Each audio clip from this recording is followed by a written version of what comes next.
where it'll be your Culver Cavaliers against the Triton Trojans. Good evening and welcome to Cavalier Field. Tonight's contest between the Triton Trojans and the Culver Community Cavaliers. On behalf of the administration, faculty, staff, and students of Culver Community High School, we welcome Triton for tonight's varsity contest. Culver Community and Triton are playing this game through an agreement entered into by both schools. The schools are members of and have agreed to abide by the Constitution and bylaws of the IHSAA to ensure the highest possible standards of conduct in their interscholastic programs.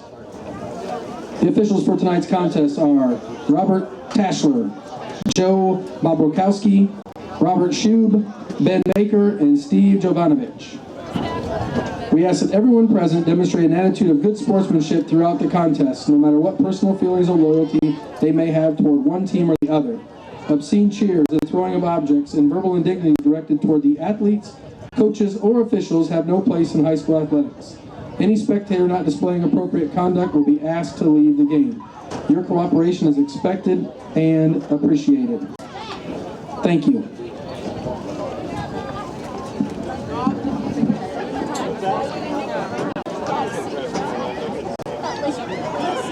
Culver would like to honor Triton with the playing of their school song.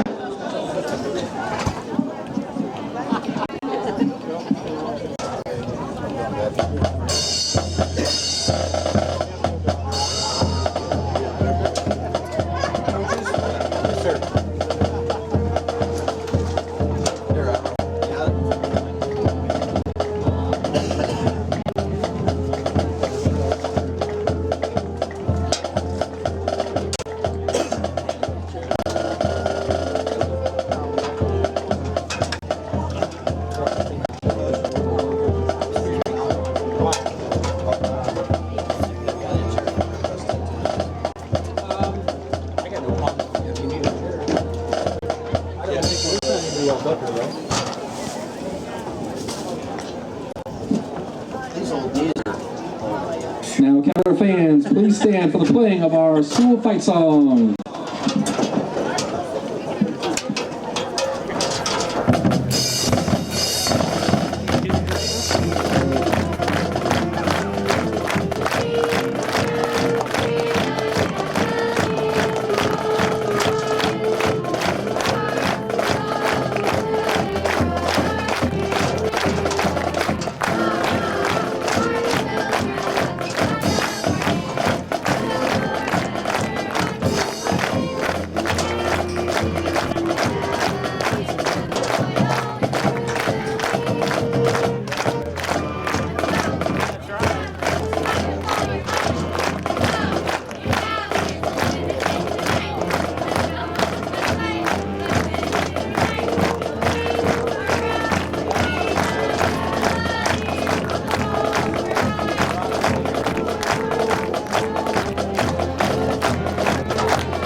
Now, please remain standing as the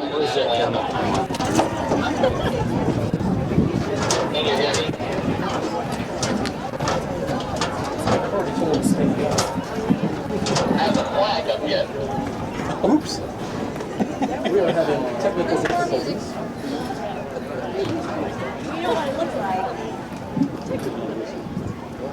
You may sit down due to technical difficulties. Oh, somebody in red and blue are not on fire.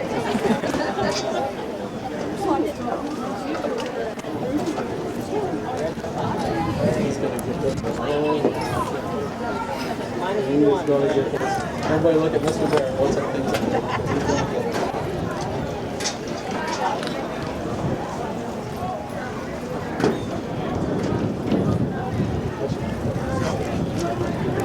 I tell you.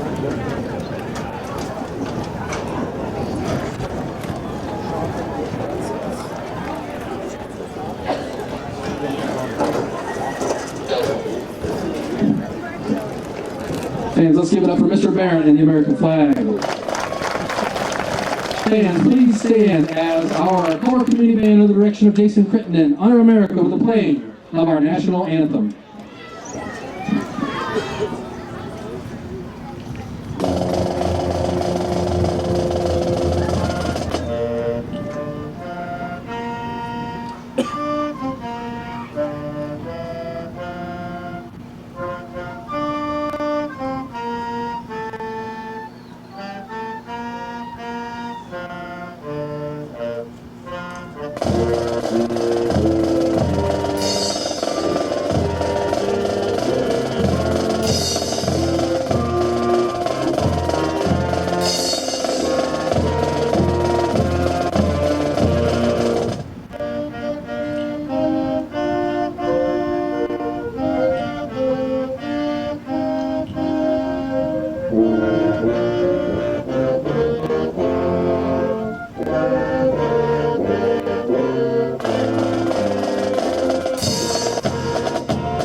Fans, we invite you on the field to make a tunnel to welcome our Cavaliers for Homecoming 2017.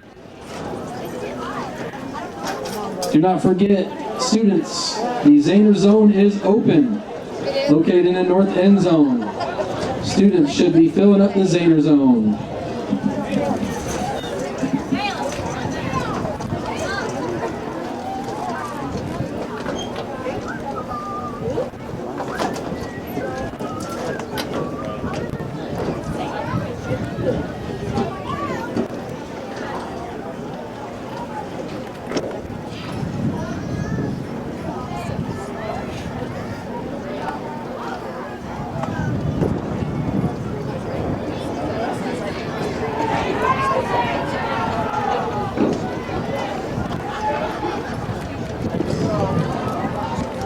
Comes my spot right on time. I was getting nervous. You get a good deal. Yeah. Hey, Mike Garland. Right on time.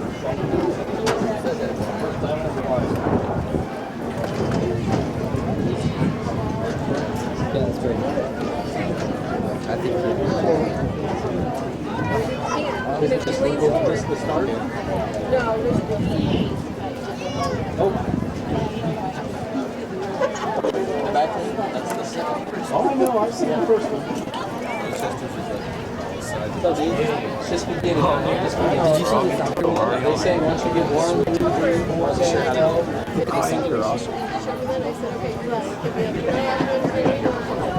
I love it. Take a bite. Don't get mad at me.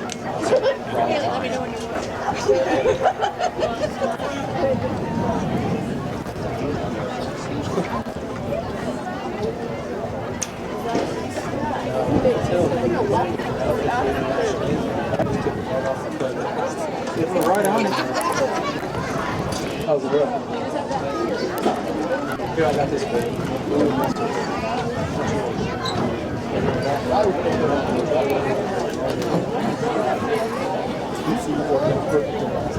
I think we're out there just a little bit early tonight.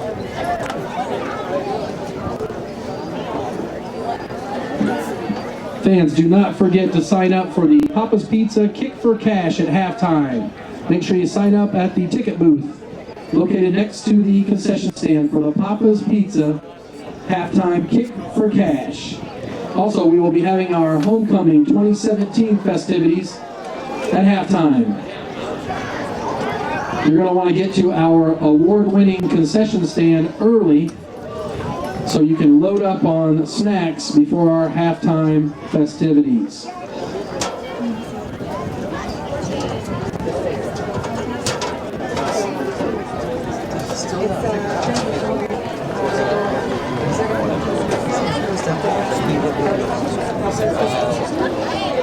Also tonight, our cheerleaders are sponsoring a Kiss The GOAT competition. What's his name here? There will be cans set out for special individuals, and whoever has the most money at the very end will be allowed to kiss the GOAT at one of our remaining home games. So you want to make sure you're there to watch whomever kiss the GOAT.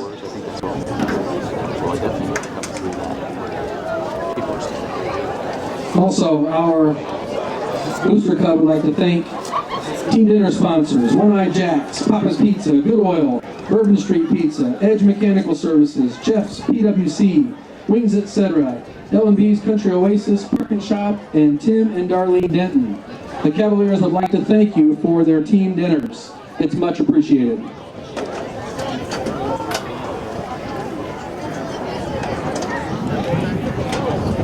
All right, fans, looks like the Cavaliers are on their way. Let's get on our feet to welcome your 2017 Cavaliers.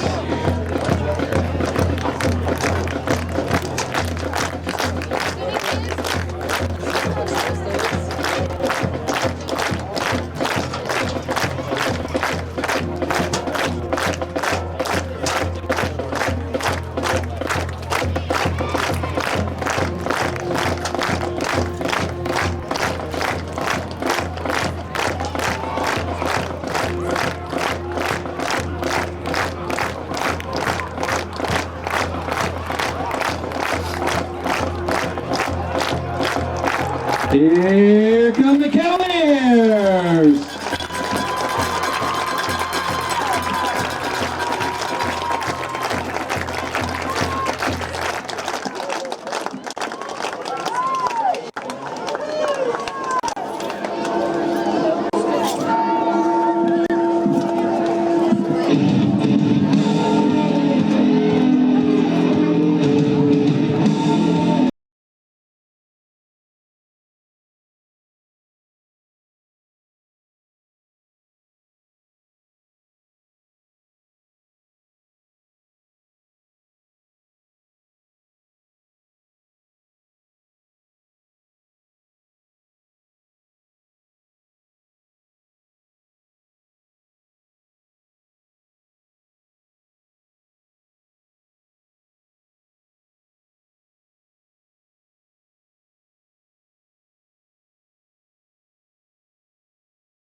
Good deal.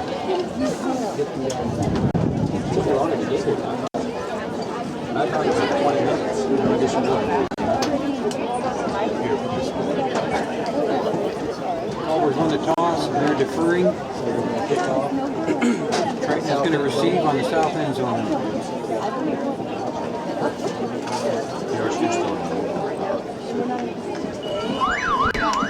Testing.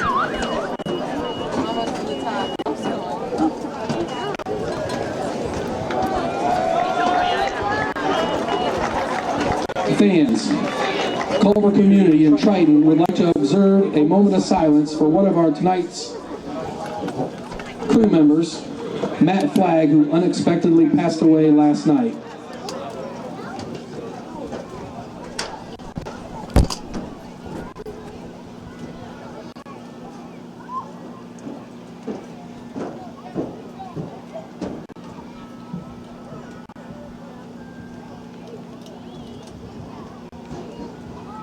Thank you.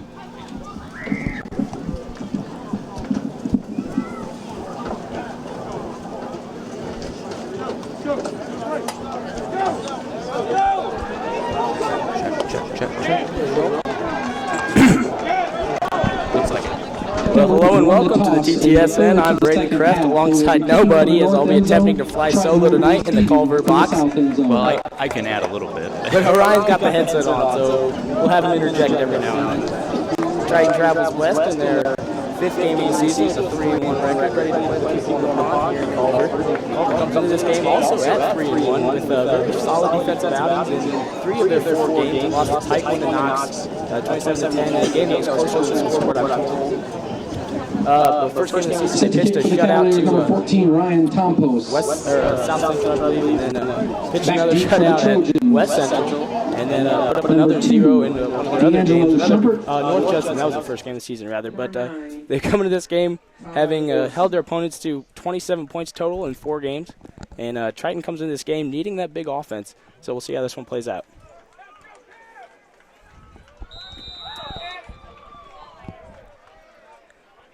Ryan Tompos ready to kick this one away. Puts his right foot into it. Sailing high and out of bounds as the yellow flag comes onto the ground. Triton gets the ball to start the first half. Culver won the coin toss and deferred to the second half of play. Ball goes out of bounds. Flag on the field. Triton elects to take the ball. Triton has chose to take the football. Officials will spot the ball at the Triton 35. They'll start their first possession of the game at the 35-yard line. James Snyder runs onto the field to command his huddle. The junior quarterback is having a sensational season so far. First and 10, Trojans. Here is Triton in that spread offense. We'll see them run pretty much all night, coming out of the shotgun again, as they always do. Keeping 2 back, this is Max Slusher and Ethan Berry. Ty Orson and Delano split to the left. James Snyder barks out the signals. Takes a snap. Here's the zone option. Gives it to Delano Shumpert on the flip pass, but he dropped it straight through his hands. He was wide open on that slant route.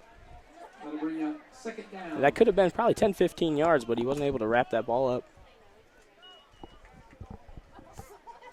So it'll be 2nd and 10 again from the 35-yard line for the Trojans.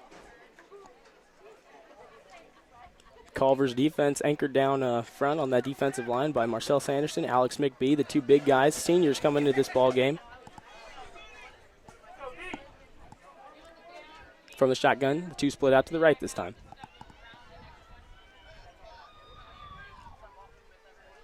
Snyder takes the snap. There's the option again, keeps it, flings it over, intended for Delano Shumpert, knocked up in the air and almost picked off, but that one falls idly to the ground. Incomplete, broken up by Cavalier. Nearly picked off by the senior Ethan Schumann. Cody Russell, the first defender there, to knock that one up in the air. Really not a window there. I'm not sure what Snyder saw, but Shumpert didn't have much room to make the catch, even if he would have got that one through. Well, Culver's coached by Coach Mike Zahner, 9-6 in his second year at Culver Community. He's got these boys fired up about the program. They come in with a lot of big head of steam and excited to play against Triton again. 3rd down again, 10 yards to go from the shotgun. Takes a snap, drops back, look to his left. Here comes the pressure, steps out of the pocket. Here comes the pressure. They get him for the sack and a loss of about 5, but regardlessly, it's going to be a punt for the Trojans in their first possession of the game. Not what they were looking for after a loss last week at Bremen. They had to come out with a little bit of fire. This is just going to make it a tougher task. 4th and about 14 to go. And here comes the punt crew for the Trojans. Back to kick it is senior Max Slusher.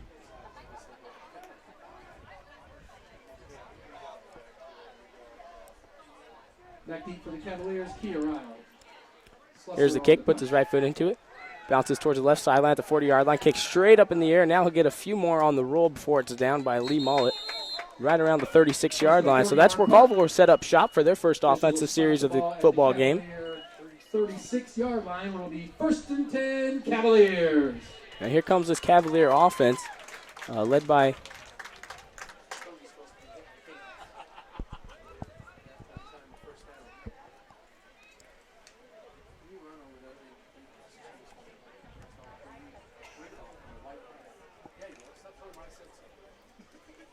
sorry about that, led by quarterback Ryan Tompas, the 6'1", 205 sophomore. The split back formation, under center. Takes a snap, gives it to his right with running room, pounds through the hole for about 5 yards. Big hole up front. Culver goes very big up front, just like their defensive line, Marcellus and Alex McBee anchoring that offensive line on the right side. They've been here for 4 years. They're a big crew, and they put their head down and push the pile.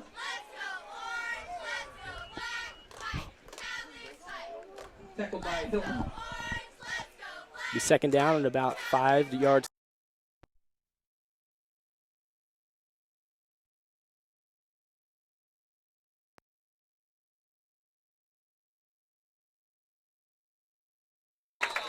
Ryle on the carry. He rumbles over the 50-yard line. Tackled by Triton's Max Slusher. Max Slusher on the tackle after a gain of about 10 yards, and they pick up the first down. 1st and 10 Cavaliers. A lot of running room on that right side there where Culver is very big on that offensive line. Triton's going to have to work very tough, put in a lot of work basically down there on that front line, especially when they go 3 down linemen, as we'll see them do a lot. From the I formation, heavy on the right side. Under center takes a snap. They give it to that right side again with room to run. This is Ryle on the carry. Kia Ryle. He's had room to run every time he's touched the ball so far in this first possession. Triton's defense has got to bone up. He'll run all over them. 37-yard line. Move that ball all the way down to the 37-yard line, putting together a seamless possession right now. And they pick up another first down. Triton takes a timeout, as we've seen Coach Brown do a lot when he recognizes something he doesn't like going the wrong way for the Trojans. He's quick to call that T and bring his defense off the field and try and readjust. We shouldn't lose our audio feed again because I finally figured out what was causing it. The auto power save was on and it goes off after 30 minutes. But I turned that off, so we should be good to go. Well, that's Greek to me, but it just means that they're going to hear me all night, so be it good or bad.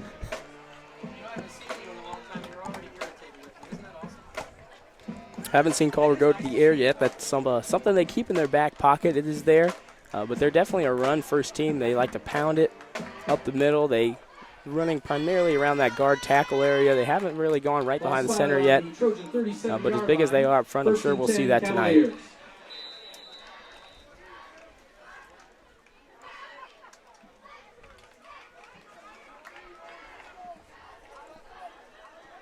Tom Poss walks his troops up to the line of scrimmage. I formation, heavy on the right. Under center. Takes the snap. Look like some early movement on the right side. And it's going to be a false start, I assume, on the Cavaliers. It's the Cavaliers. And that'll back them up 5 yards. Be 1st and 15 now. From about the 42-yard line. 42-yard line. 1st and 15. 15 yards to go here, but it's first down. Wide open playbook still for the Cavs.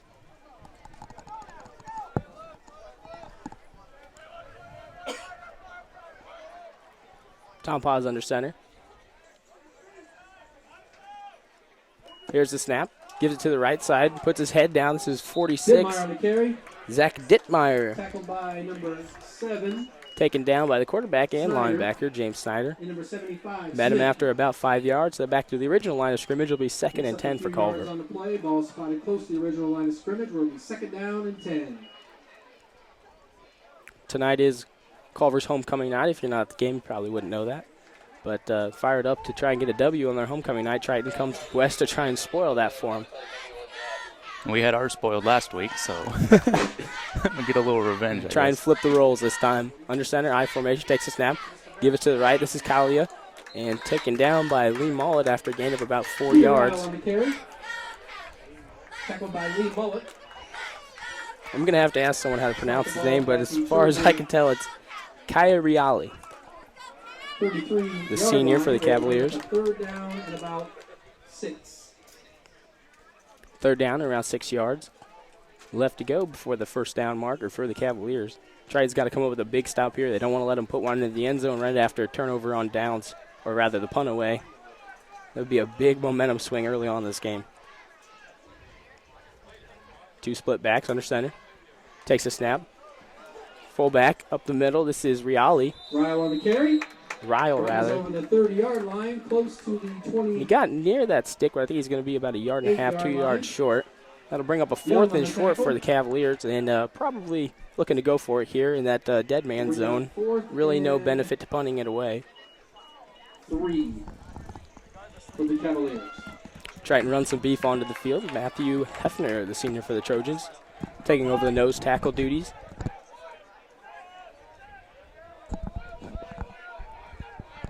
Split backs again from Culver. Under center is Tompas. Here's the snap. The hand is to his right side, and he's met right there at the line and then knocked backwards by a couple of Triton linebackers, including James Snyder and Lee Mollett. And I don't think he got to that first down stick. Will be short of the first down. And that'll be a flip of possession here. Deep in Triton territory, they had to have that. And that's a big defensive stop from a defense that was on the field a lot last Friday in that matchup of Bremen at home. They really got worn down. This is something they got to do. Got to get teams off the field, especially on those 3rd, 4th down situations.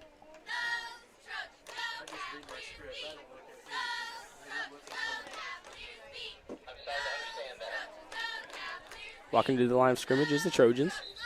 Trips to that right side. And here comes a penalty flag already from that referee over near Coach Brown. This might be on Coach Brown as he pointed to the sideline. Or it could be an excess of players on the football field.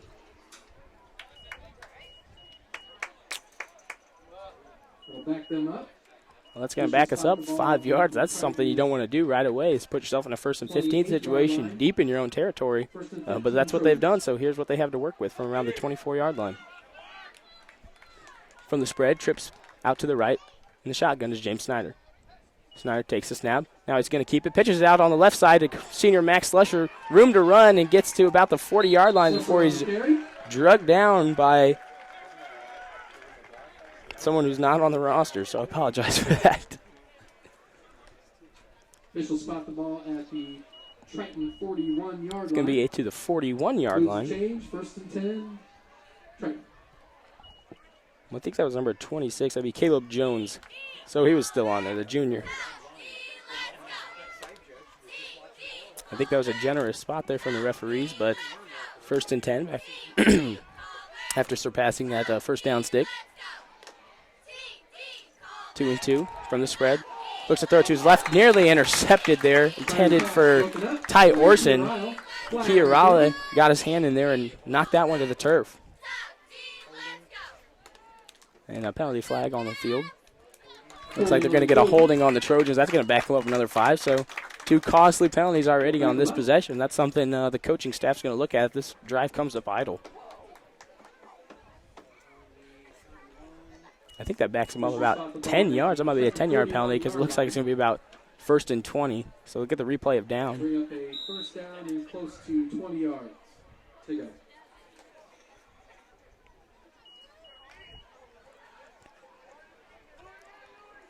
2 and 2 from the spread. In the shotgun is James Snyder. Max Slusher's lone back. Snyder takes a snap. Here's the drop. Pressure coming, looking for that screen. Now he's under duress, rolling out to his right side, throws it, and falls to the turf. Another one that could have been intercepted. Max Slusher tried to get his bear paw on it, but it was just too far out of his reach. He just was able to tip it, and it fell to the ground. Could have been intercepted again. It's probably about 2 or 3 already that Culver could have had. Broken up by Zach Dittmeyer. Well, if you're missing Grant Stichter on the call tonight, we are too. He does a great job up here, but he stayed at college for the weekend, so look to hear him maybe on the internet again in a few weeks or possibly even as early as next week if you're listening, Grant. People miss you. Yeah, we do. From the shotgun. This is Snyder. Takes a snap. Looking to his right, rolls out that way, keeping his hand and his eyes downfield. Throws up a prayer intended for Ethan Berry, and he almost had it near the sidelines, but just past his outstretched right arm and falls to the turf. That'll bring up a 3rd and long situation for the Trojans. That pressure is pretty much getting in the backfield at will. Even on that last play, I thought it was potentially trying to set up a screen pass, but I really don't think that's what they were doing. I think 3 or 4 guys just burst through that line.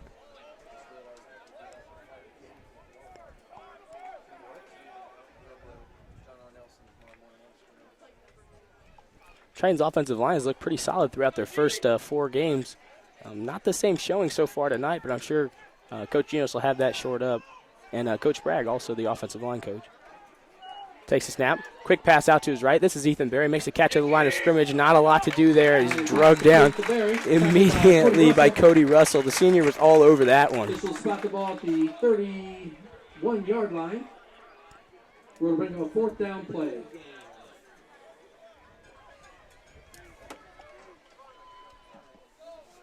Fourth down and about 20 yards to go for the Trojans.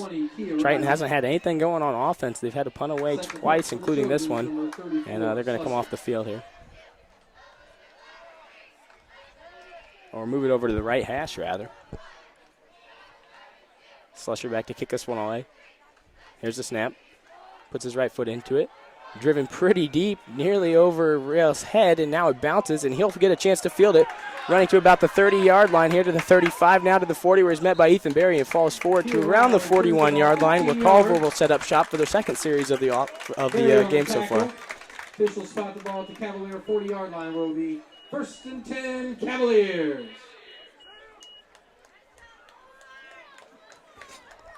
The Cavs waltzed down the field pretty well with little resistance last time before coming up. Triton came up with that stop down there near their own 25-yard line. But you don't want to bend that far without breaking. Granted, they didn't break, but that's quite a ways to bend. The first shotgun look tonight from the Cavaliers. Quarterback Tomplos takes a snap. Looking to keep it on his own, running towards that right side. Popped by James Snyder, and then from behind, Tristan Young knocks him forward. So he's going to get a gain of about 7 yards. Probably would have been less, but Tristan came around the backside, tackled him forward, so he picked up another couple. 2nd and about 2 or 3 yards to go. 7-yard line, where it'll be 2nd down and 3.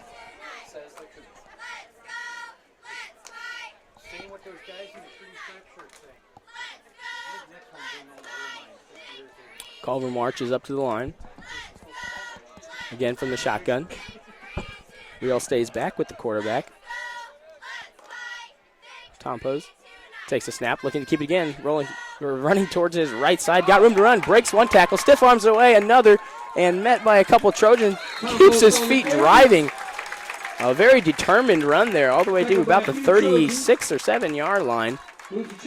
Easily picks up the 1st down, and he'll have another 1st and 10 situation. And they've moved into Trojan territory. Just like last possession, there was little resistance until they got him off the field. Well, we're going to see Cavs try to get to that right side. We've got our junior Billy Smith over there. That's some of our biggest beef on our D-line. But that's where their strength is, up on that offensive line. And they even bring down Ethan Schumann at the tight end position to add another blocker. He's not nearly as big as that tackle and that guard, but he's a very strong kid. Here's the counter. This is Real. Met right there at the line of scrimmage and now drugged down by a couple of Trojans. Vincent Helton and James Snyder will knock him backwards for a loss of about 1. 7 Snyder and 51 Vincent Helton. Triton looked not to be fooled on that misdirection play. No gain on the play. Be another 2nd and 10. Another 10-yard situation.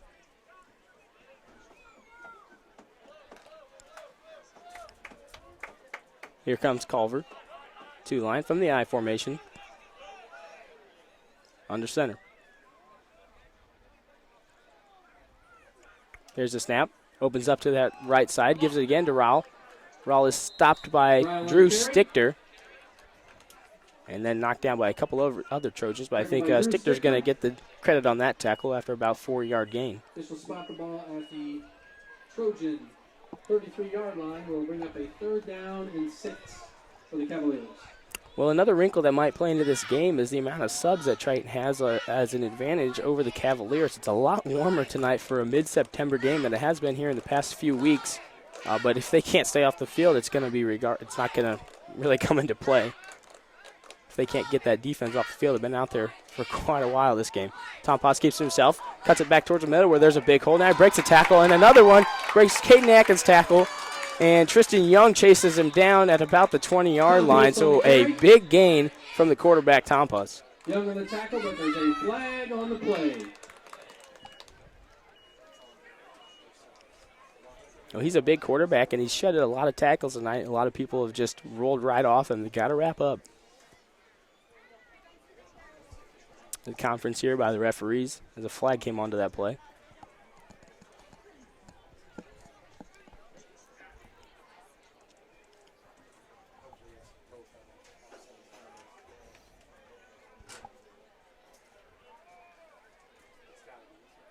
Well, this is quite a long meeting by the officiating crew tonight.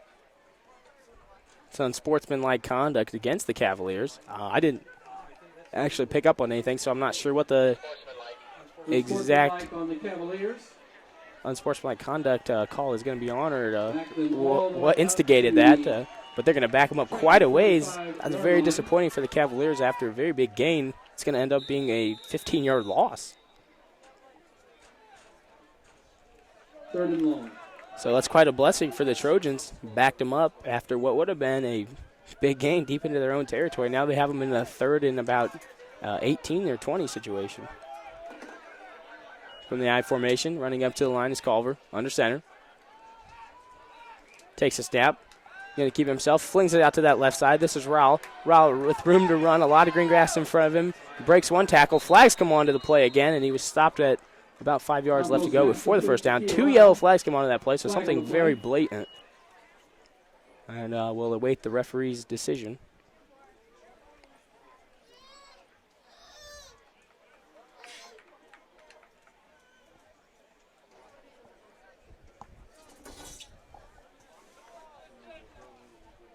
Well, Culver's walking backwards as if they just assume it's on them. And it's a holding call on Culver, and that's going to back him up again. So it's going to be a 3rd and extremely long situation, and Triton just has to keep him in front of him to get him off the field here.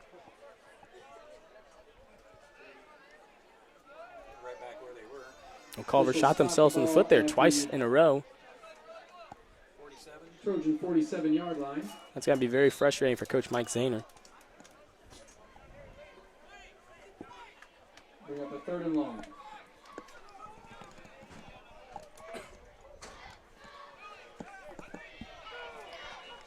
2.5 minutes left here in this first quarter. 3rd and long from the shotgun here is Cavaliers with the wing back on the left side. Takes a snap, straight drop, looking downfield. Here's that arm from the junior, picked off by Ethan Berry. Ethan Berry now starts his return the other way, rolls around to that right side, got room to run. Down the right sideline, cuts it back inside, and is drugged down by a couple of Cavaliers, but he got all the way down to the 35-yard line. A big turn of events on those couple penalty calls from the Cavs, and now Triton has the ball in their own territory, or into Cavalier territory, rather.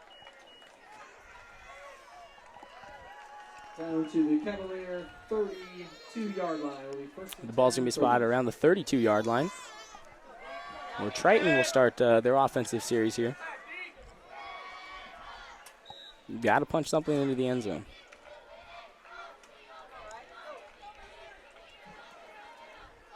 Triton sets up the trips on the left side. Ty Orson, Drew Stichter, and Delano Schumpert. Ethan Berry and Max Slusher are the running backs. Now he splits out Ethan Berry to the right side. From the shotgun, Max Slusher the lone back. Takes a snap. Rolls to his right side, keeps it himself. Breaks one tackle and drugged down by Alex McBee right there at the line of scrimmage, so nothing doing there. Zach Detmeyer also in on that tackle. Close to the line of scrimmage for no gain. No yards gained on that first down play. Bring up a second down from the same spot.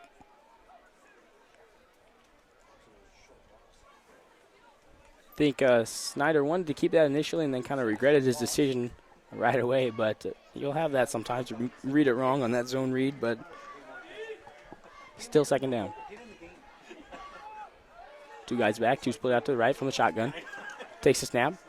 Here's the give it to Max Slusher, and he was met back there by a lot of Cavaliers, and he's going to lose about 5 yards, 6 or 7 yards possibly.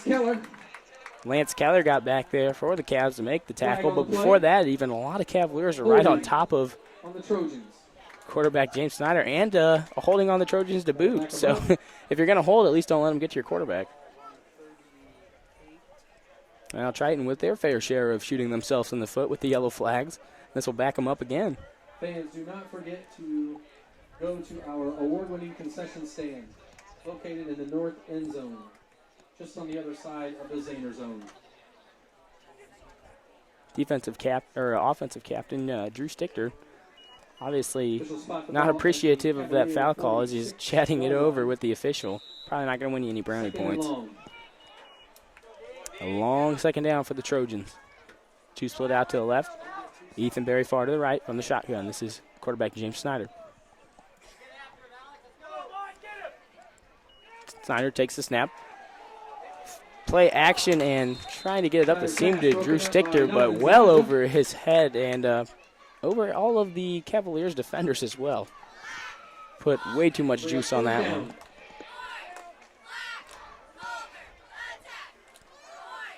Be a third and extremely long situation. You have a guess here, Orion, how long this is? How long what is? This third down situation. About 24 yards on being signaled at. Yeah, this is a long one.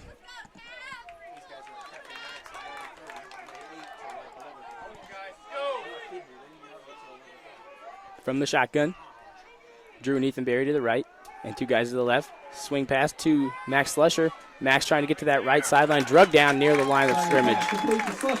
Brought down by number 14, Ryan Campos. That's an interesting play call, as you would think they would try and take something down the field there, take a shot with the big arm of quarterback James Snyder to try and at least get near that first down stick or get deeper down there, try and bring on Brandon Lanker to kick one through the uprights. But they tried to catch him off guard with that swing pass, and Culver was all over it. Set the punt for the Trojans. Here comes Triton's punting crew again for the third time this evening. Max Slusher back to kick it off. Kia Ryle back to receive. Here is the kick. Low bullet. Bounces forward, though, as he's going to get a hometown roll on the opponent's field here. Down by Lee Mullet around the 10-yard line. So they're going to be deep in their own territory to start their offensive possession here. Officials will spot the ball where it will be 1st and 10, Cavaliers. 37 seconds left in the first quarter of play. And not a lot of offense so far. 0-0. Coop also says my spotter's not doing a very good job. Spotter is not focused.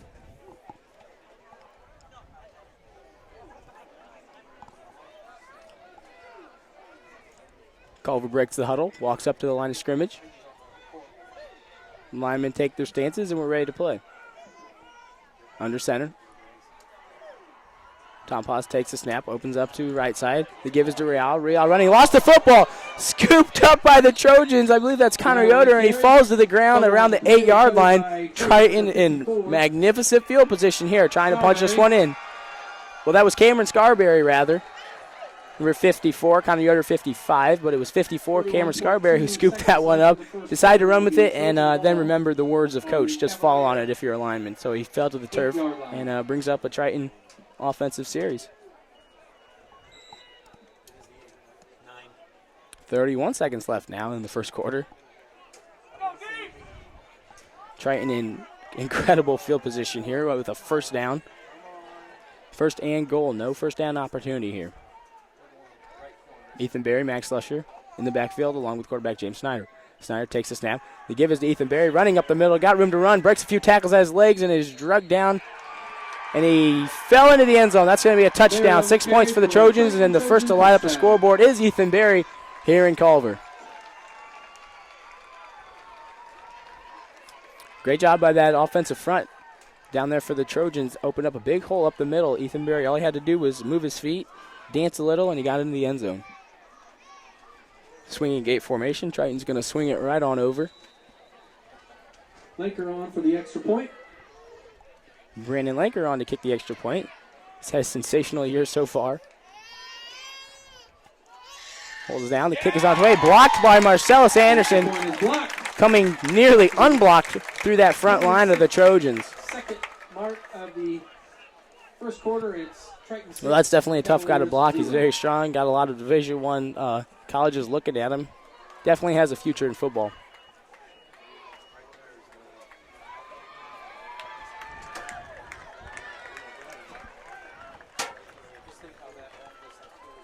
Marcellus is listed at 6'6", 330 pounds, so definitely a task down there. You're zooming in too much.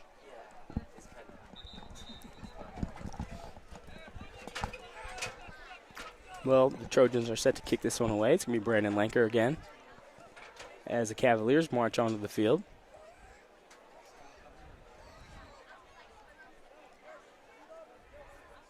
That's the first one we've had blocked this year. So that's the second miss, I believe, for Lanker. And after he had about, I believe, 16 in a row, I want to say. On the kick for the Trojans.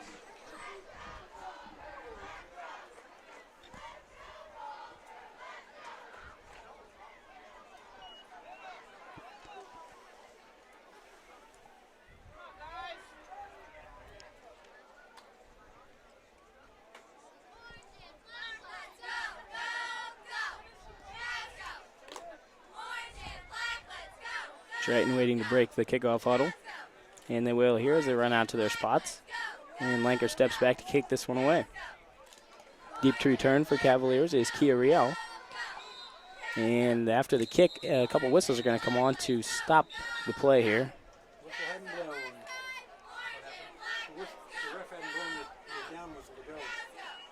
The whistle had not blown yet. The referee had not signaled that play could resume yet. So they're going to bring it right back and make him do it again. The referee was waiting for the side judges to get set. And he hadn't blown his whistle yet. That's what I'm right now. Lance Keller and Caleb Jones also back for the Cavaliers, each on the one on the right, one on the left. Keller here on the near side. And we'll try this again.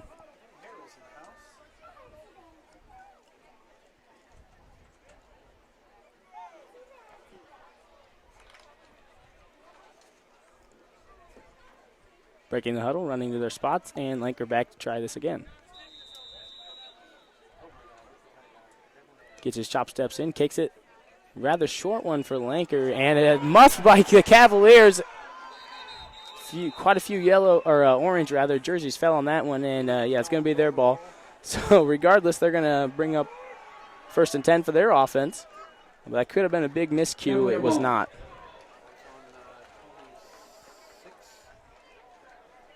That'll make your coach's heart skip a beat, but sometimes they're able to fall on those, and they're able to retain their possession. 1st and 10, Cavaliers. 1st and 10. Right around that 22-yard line. Or 26, rather, is 1 yard, or 1 line back. Under center is Tom Paz from the I formation. Takes a snap. Up the middle. Room to run, and then got his legs taken out after about 6 yards. That was Zach Dittmeyer on the carry. Standing 5'9", 185. Not a big runner, but definitely able to get through a hole, and it was there that time. Slusser. Gain of about 6 or 7 yards. Spot the ball at the About 2nd and 4. Cavalier 34 And that's the siren to end the first quarter of play. So Triton holds a 6-0 advantage over the Cavaliers. Not a lot of offense in that first quarter, and Triton's lone score coming on a miscue by the Cavaliers after throwing that interception, and Triton had their own possession deep, or after the fumble rather, and Triton got their possession deep into Culver territory and were able to just punch it in. Other than that, been pretty much a defensive battle. Even though Culver's moved the ball well, they've had a lot of miscues, brought way back on penalties, turned the ball over. Triton, after all that, just holds a 6-0 advantage.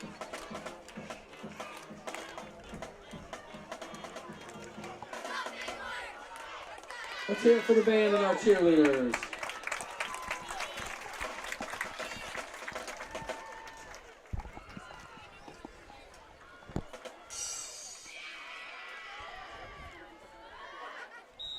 Well, thanks for the DM, Nate Spangle. I'll try to do something about that, but I don't have a whole lot of clout down here. I'm just the guy that talks.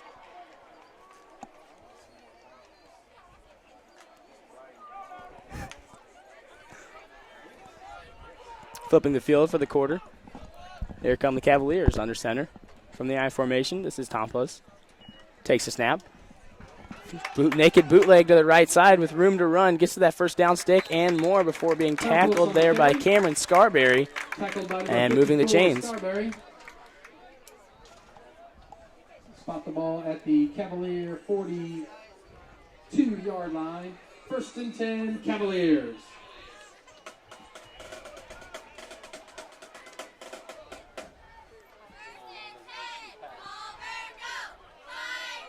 They kind of filtered out.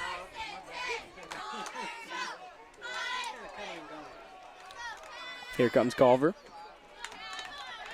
From the I formation, again under center. Here's the snap. Rolling around, naked bootleg the other way, looking to take it on his own. Got room to run. Brought down there by James Snyder, or Tristan Young, rather, from behind. After a gain of about 6 yards. So the quarterback keeper has been there big when they run it around off tackle. Move the chains and then brought up a 9-yard gain on the next first down. 2nd and 1. Triton's got to put a stop to that. Well, you look to have your middle, or your outsides rather, your outside linebackers there to seal that back inside or just make a solo tackle, but they haven't been there on those last 2 plays. From the shotgun now, Culver backs it up. 2nd and 1, and the referees halt this play after a timeout by Culver. Coach Zanergy going to call his team off the field, try and talk something over. 2nd and 1. Not sure what there is really to talk about. They've pretty much moved the ball at will on the Trojan defense. Little resistance, and pretty well starts up front, you could say. Culver has been dominating that front line, especially from their offensive standpoint.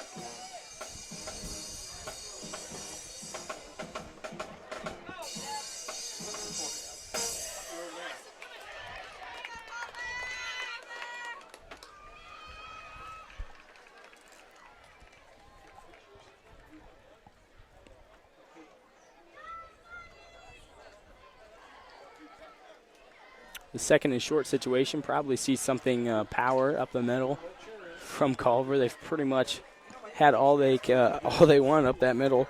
Kia Real has been running the ball very well, and the quarterback Tompos has been doing a great job as well on the ground. So the running game's pretty much there if they want it. Probably see it here in a 2nd and short situation. And we'll resume play out of that timeout. I formation again. Here's the snap. The give is to Real up the middle. Drop, I think, before that first down stick. I think that'll be a 3rd and very short situation. He got a few inches maybe. But I guess that's just up to where the refs spot this football. They are going to spot it short. That'll be 3rd down. Right on top of the logo. Short pickup on the play, bring up 3rd and really short. Ethan Schumann subs in for the Cavaliers. As they march back to that line of scrimmage, looking to get a big push up front here. Triton's got to stick a foot in the ground on that front line. Probably going to come power here from the 3 tailbacks under center. Here's a snap up the middle. This is Real. Easily got that first down and then tackled by Andrew Parker after a gain of about 7 yards, probably. That's just a guess. I don't know how educated I am on those. Fine with me. Move the chains. I'd be guessing too. Trojan 43-yard line for a Cavalier first down. Moving the chains again. They picked up a lot of first downs, probably winning the first down battle in this game. And regardless of what the scoreboard shows, they've definitely had the better offensive outing so far. 2 tailbacks. Tompos kneels down under center. Here's the snap, and the whistle's going to halt play. Looks like it's going to be a false start against the Cavaliers, so another penalty. They back themselves up again. It's going to be 1st and 15 now.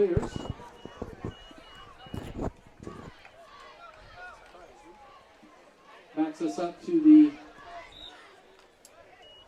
the That's something that'll definitely frustrate a head coach, especially if a drive comes up empty after they had something going and then a flag comes in. It happens all the time, but it's just something that you have to avoid. Or try to avoid, rather. It's impossible to totally eradicate from the game.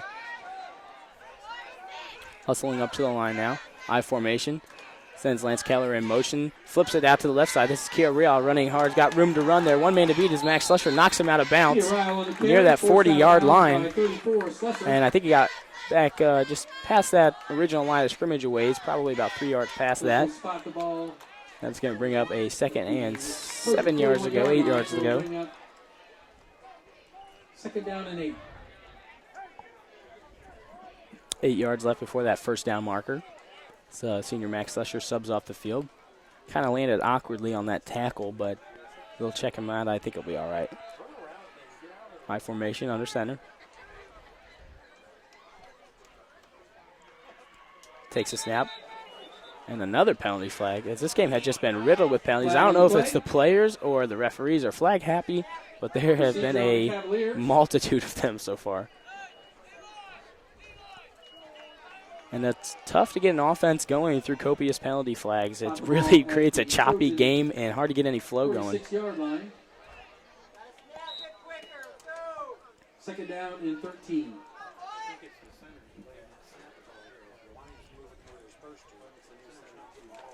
Second down, 13 yards left to go for the Cavaliers as they march up to that line of scrimmage.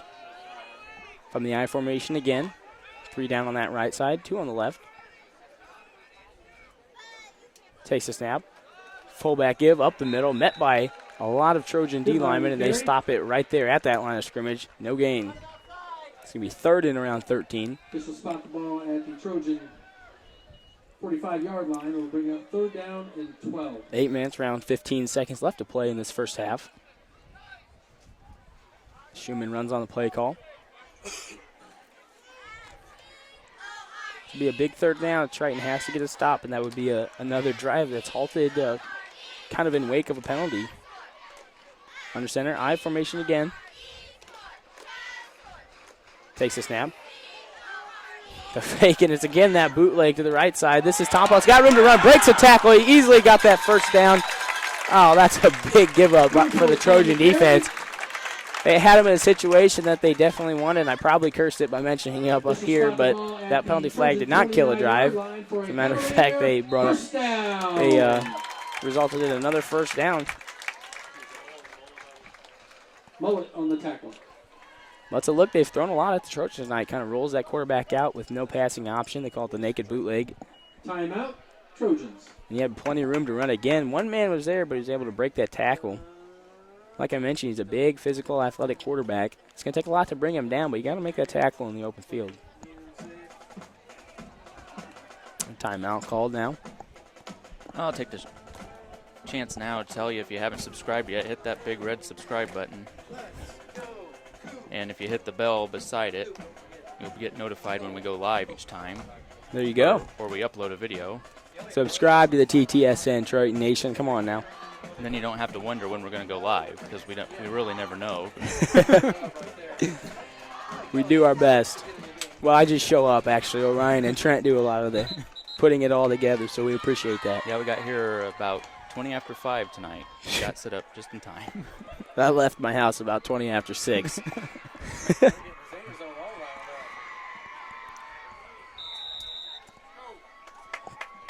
Culver back onto the field. We're ready to resume play. 7 minutes, 40 seconds left in the first quarter, or the first half, rather. High formation again. It's kind of been their go-to look on this series. There's a snap. Looking to that right side. Back to his left now. Flings it up on that left side. Caught!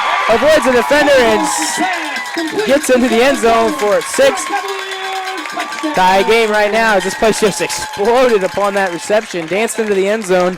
And now the PAT unit will come on to try and make it a 7-6 Culver advantage. It's kind of a floated pass. The defensive backs, you thought, would have had time to get over there. But Caleb Jones stepped underneath that one, kept his eyes on the football. It was a great reception, and then made one juke step, and he was into the end zone.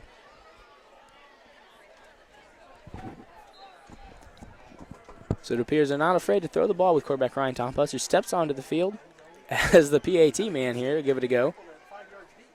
Hold this down. The kick is up and sails through the uprights to give Culver the 7-6 lead over the Trojans. In the second quarter, it's your Cavaliers 7, Triton 6. Well, that's a possession that you can just point at not being able to get them off the field. They had him in a third and extremely long situation, and Tompus rolled out on that bootleg, had plenty of room to run, and missed tackles. And they were able to get into the end zone, and they've just stolen away all the momentum in this place.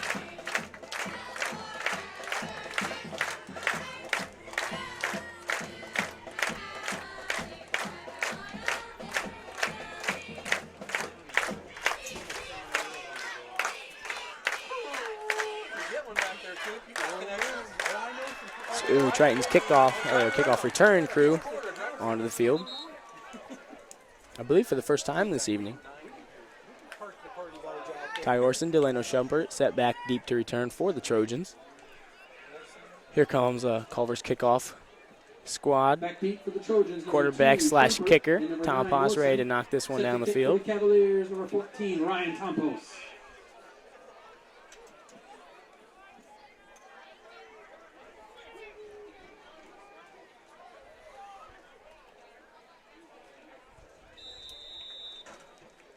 Steps back, ready to kick this one away. Takes his steps, puts his right leg into this one. A spiraling end over end. A great kick, fielded by Ty Orson before he dropped it. Picked it back up around the 10-yard line. Now he gets ahead of steam going. Jukes a couple of guys and brought down after a big shoulder smash near that 15-yard line. Orson on the return, tackled by Jake Fisher. Jake Fisher, the first guy there for the Cavaliers, held him up for a few extra licks there. At the Trojan But Triton will get the ball around the 18-yard line. They're going to have to put together a lot better offensive possession than what we've seen so far.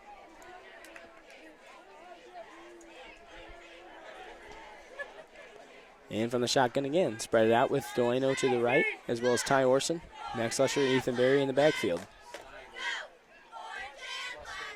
Snyder takes a snap, drops back. Pressure coming, and they wrapped him up in the backfield and dropped him. That's the quarterback slash kicker slash linebacker, Ryan Tompos, having himself a game tonight and brought down James Snyder for a loss of about 6 yards. Official spot the ball at the Trojan 12-yard line. Well, Tompos is listed as just a sophomore. If that's right, he certainly has quite a few years in front of him to be a great football player, as he's showing every asset of his game tonight. He's had himself a whale of a game so far. Subs off the field, replaced by Sam Schaller for the Cavaliers. The Trojan now from the shotgun. This is Snyder rolling out on that option. He looks to keep it himself, bottled up around the line of scrimmage, and brought down. Maybe a gain of 1, but nothing doing there. Look for the Trojans probably go to the air here, as nothing on the ground has really been successful or met with a lot of resistance so far by Culver. They've been sniffing out all of our looks so far on the ground. Probably look to go to the air here, see if we can get anything flying.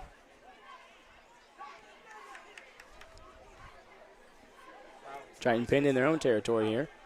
3rd and 12. 2 to the right, 2 to the left from the spread. Snyder takes a snap, swings it to his left quick, and a penalty halts the play. Penalty on the play. Well, the referee pointed at Coach Mike Zahner of the Cavaliers. That's going to be a sideline warning. Cavaliers. And we'll restart that 3rd down play. So no yards gained or lost there. That's just a warning.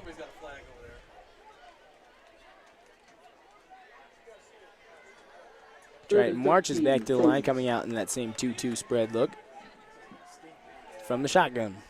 Need a big play here.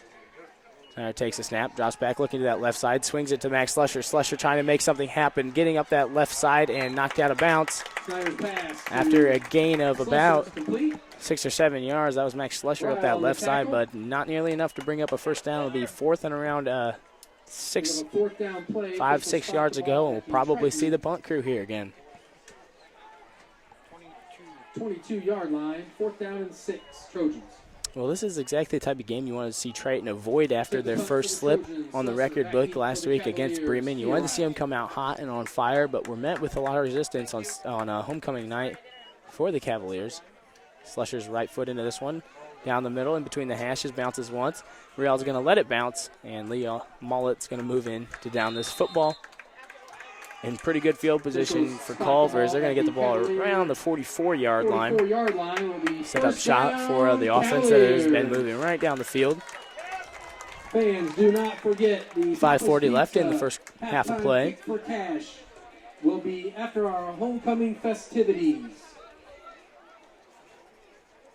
Make sure you get over to the concession stand before the homecoming festivities begin. Homecoming 2017.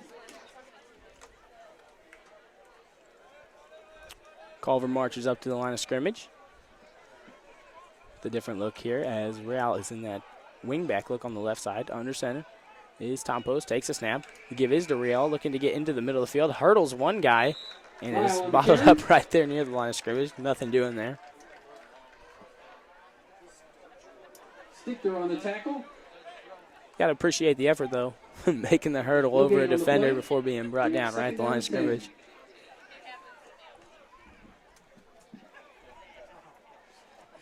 Caleb Jones subs on, who made the last touchdown for the Cavaliers. Tompos breaks his huddle, walks his troops up to the line.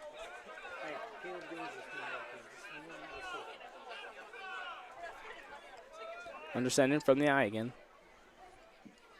Here's the snap. Keeps it himself on the quarterback. It's going to be a pass to the left side. That's Jones there. Gets back, cuts into the middle of the field. Here come the Trojans to bottom up. Keeps his legs churning. He moved that pile well for a little guy, and he got to around the 40, probably around the 43, 44-yard line.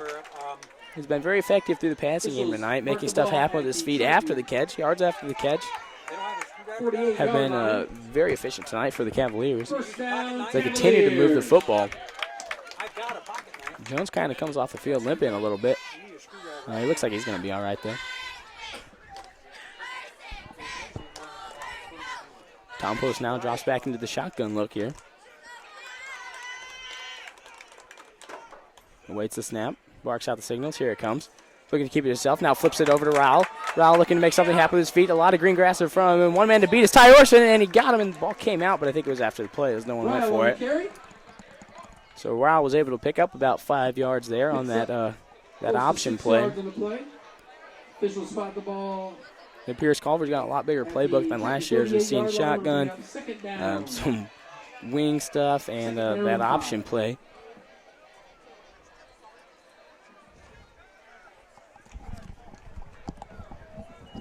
Triton definitely needs to get a stop here and put him in a third down situation, at least give him a chance to get Culver off the field.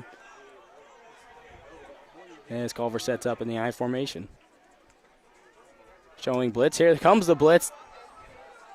But he did not tackle the running back. I was misled there. He brought down a lineman, but the running back squeaked up the right side and got that first down.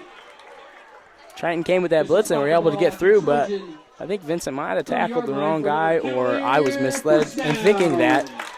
But regardless, Culver picks up another first down, certainly winning the first down battle as they've had one after another.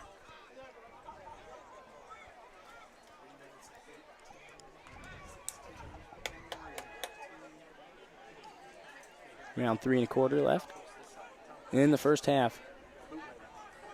Two guys back.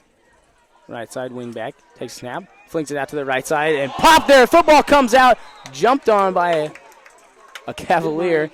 A big stick there by Ty Orson. Got his helmet on that football. Dittmeyer was the ball carrier there. So very good read there by cornerback Ty Orson. Playing in his junior season, having himself quite a year as well. So second and long here.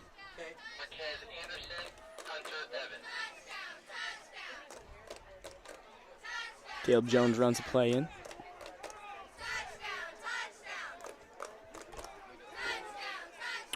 And Culver breaks the huddle, runs up to the line of scrimmage, and sets up in that split back formation. Tom Post under center. Another flag comes in. What'd you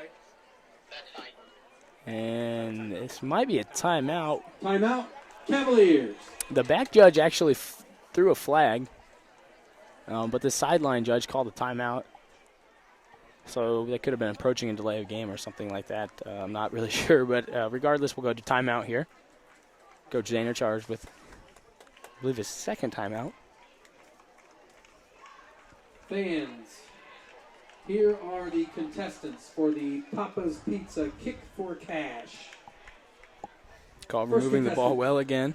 Emily Hine. Into a good position on the field. Second Not contestant, necessarily in their Marquez second and long Anderson. situation, but they've moved down And the into their third, Hunter Evans. into their opponent's territory Emily again. Hine, Marquez Anderson, and Hunter Evans, please meet. And Mr. before that Barrett. big stick by After Ty the Orson, they were all the way festivities up to near the in north end 30-yard zone line, for our Papa's Pizza Kick closing in on the for red zone, cash. looking to score again before they got knocked back. And another big opportunity for Triton to kind of play aggressive and look to stop them anywhere less than 8 yards here on these next two plays. Try and get them off the field, bring on the punt crew, or at least make them think.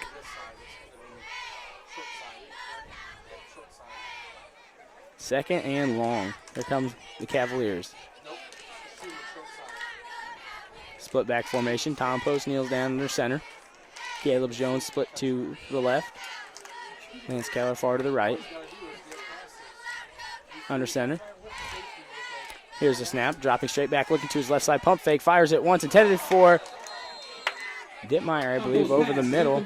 And that was Cody Russell. Cody Russell, rather. That hit his hand and then broken up by Drew Stichter and senior, both seniors, Max Slusher and Drew Stichter. 18.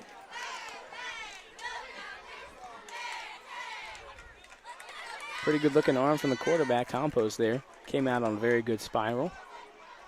Who will the person for student council be that reads off the script? Nobody's up here. There's 2 minutes left. Cavaliers march back up to the line again from the I formation. Sir Mike Garland.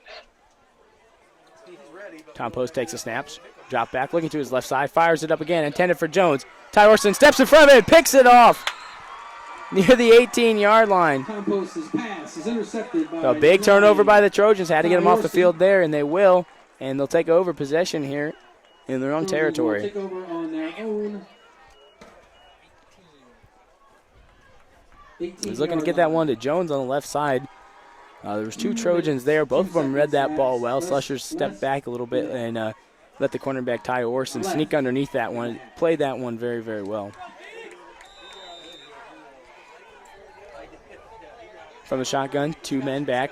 2 split to the left. Takes a snap. Quick give here to Ethan Berry. Berry puts his head down, knocks one guy over, pushing the pile, Barry on the carry. and gets about a 7-yard gain.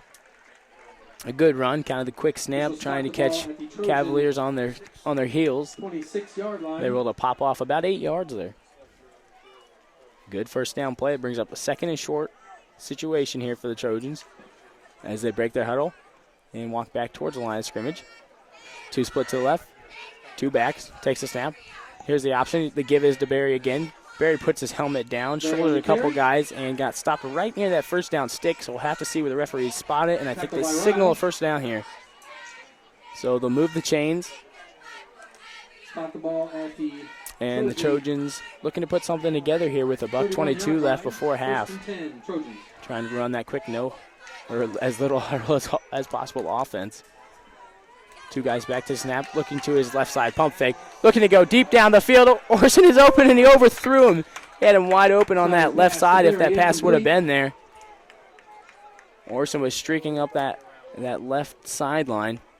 Really not a Cavalier in sight on that side if he would have landed that one within reach distance. But that one sailed over his head. His arm's too big for his own strength, for his own good, 1 I minute, guess. 9 seconds left in the half.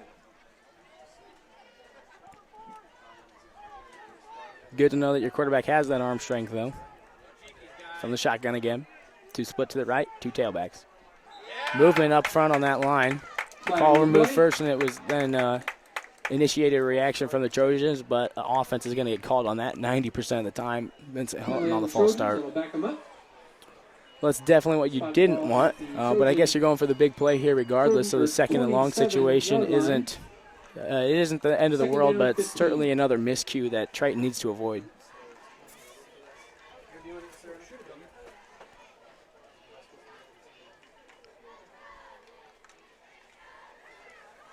Well, here come the Trojans. Culver keeping one man back. Now creeps up. Taking snap, looking to his right side. This is Snyder. Flings it over to Caden Atkins. Couldn't get there. Nearly intercepted by Caleb Jones, who just knocks it to the ground. Caden Atkins on, giving Ty Orson a respite. That ball was not in good position for a catch to be made. As Ty Orson's going to sub back on for him. That one was kind of thrown behind him, and he wasn't really looking for it either. Snyder had some pressure coming. The offensive line has kind of put a foot in the ground here and shored themselves up here in the second quarter. They've been a little sharper. From the shotgun again. To the left, to the right in the even spread. Takes a snap. Quick pass to Ty Orson. Orson looking to make something happen with his feet. Gets towards the hashes. Shoots back inside. Tackled at about the 36 or 37-yard line. Didn't quite get to the first down stick. As a matter of fact, he's got about 6 left to go. So it's going to be a third and middle distance here. 38-yard line, 4th down and 5 for the Trojans.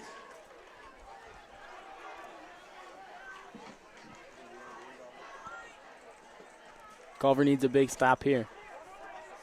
They've brought in their beef on that front line. Marcellus Anderson on that left side. Alex McBee on the right. From the I formation, Triton goes under center for the first time tonight, trying to initiate some movement up front, and a timeout's going to be called.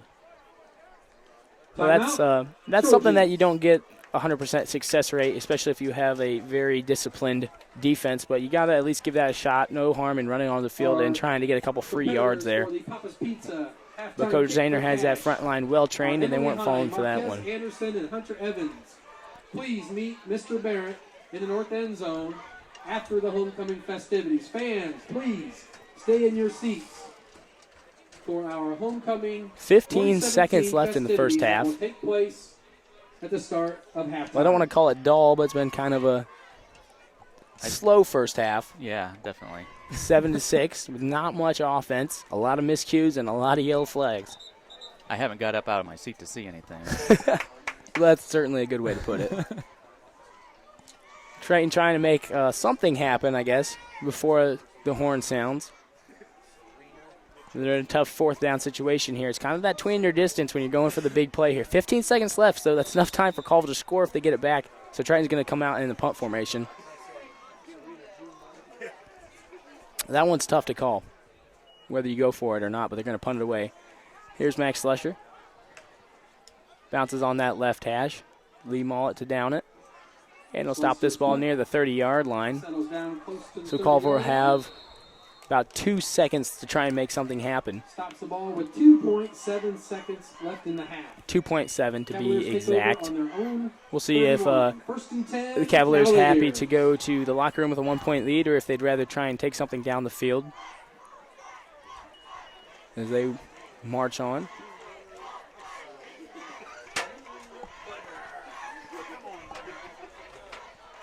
We'll leave the mic on at halftime for the Culver people who are watching so they can see the homecoming. Homecoming, that's what they're doing. Yeah, you got it. We do ours before the game. They do theirs at halftime. Well, Culver's going to just take a knee and down this one. So they go to half with a 7-6 advantage. Moved the ball well. Came up with a couple turnovers, a lot of penalties, some drive killers. They've got a lot to address at the halftime, but a lot of good to touch on as well. So we'll meet you back here for the second half of play from Culver. Fans, to start our homecoming 2017 festivities, we have Student Council Representative Serena Eckwright on for our halftime homecoming introductions.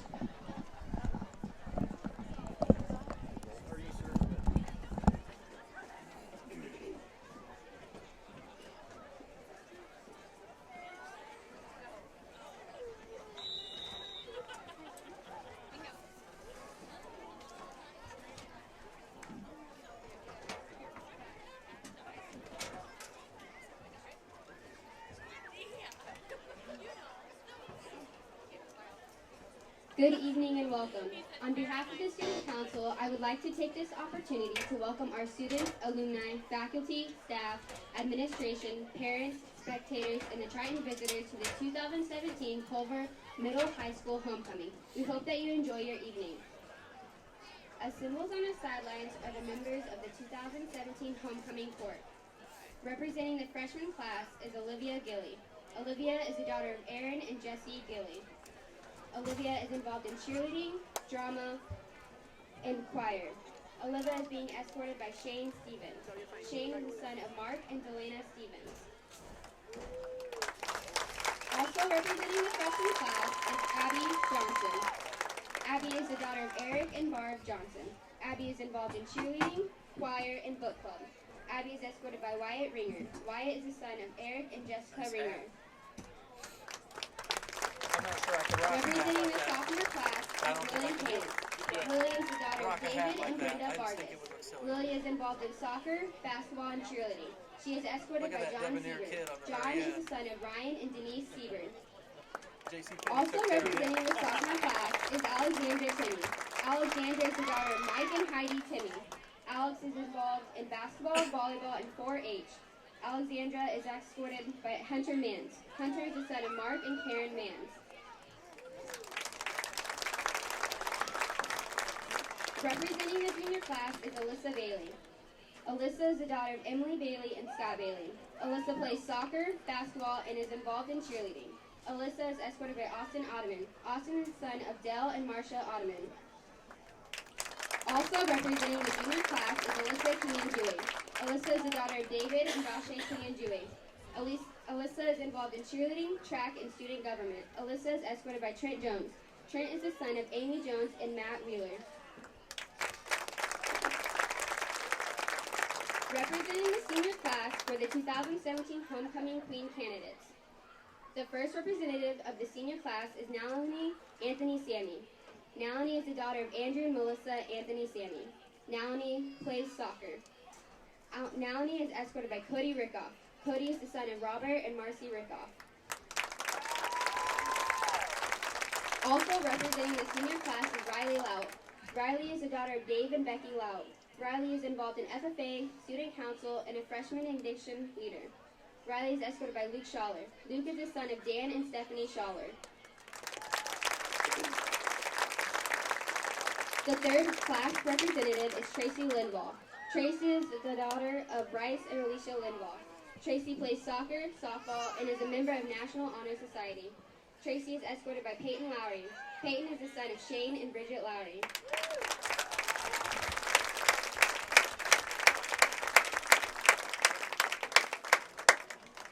Before we crown the 2017 Homecoming Queen, we would like to announce the winner for the class banner competition. The results of the Homecoming class banner competition are as follows. Third place is 6th grade. Second place, sophomores, and in first place, the juniors. At this time, I would like to introduce the 2016 Homecoming Queen, Haley Jones. Haley is the daughter of Jack and Karen Jones. Haley is attending Purdue University, West Lafayette. Haley is accompanied by Hayden and Isabel Lute, daughters of Alex and Julie Lute, and Zachary and Zoe Zahner, the children of Mike and Brandy Zahner. By a vote of the high school seniors, the 2017 Homecoming Queen is Tracy Linvall. Congratulations. Thank you.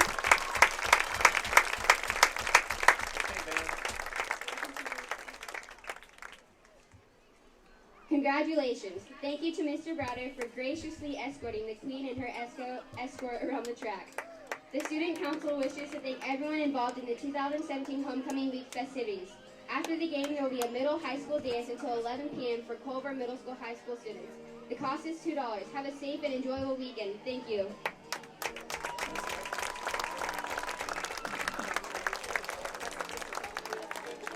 Let's give it up one more time for Tracy Linvall, your 2017 Homecoming Queen.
One more time, let's have a round of applause for our homecoming queen, Tracy Linval, and everybody who participated on the Homecoming Court 2017.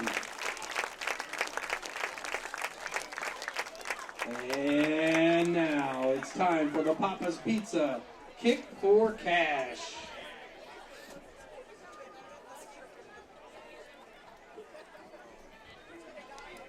Emily Hine, Marquez Anderson, and Hunter Evans are set to meet Mr. Barrett on the field for the Papa's Pizza Kick for Cash. Mr. Barrett is going to set the ball. Each one will get a kick and we'll keep moving back until we have a winner. The winner will receive a $100 Papa's Pizza gift card. I bet you're wishing you would have signed up. Too late.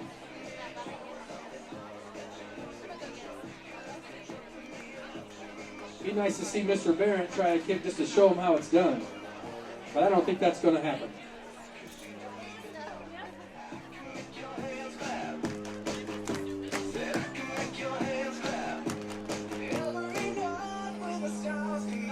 Emily Heim.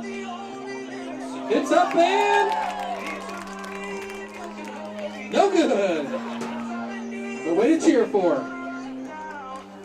Here she is, second attempt. It's up and good. She'll move on. Here comes Little Cat. Marquez Anderson. Soccer style. It's up and good. Now up, number 78 in your program, the Hunt Dog. Hunter Evans. Goes down, Hunter. Oh, the tee. Oh, it's good. I thought the tee went further than the ball. Gonna back him up. Come on, Emily. I'm not showing any favoritism, but I want to see you win.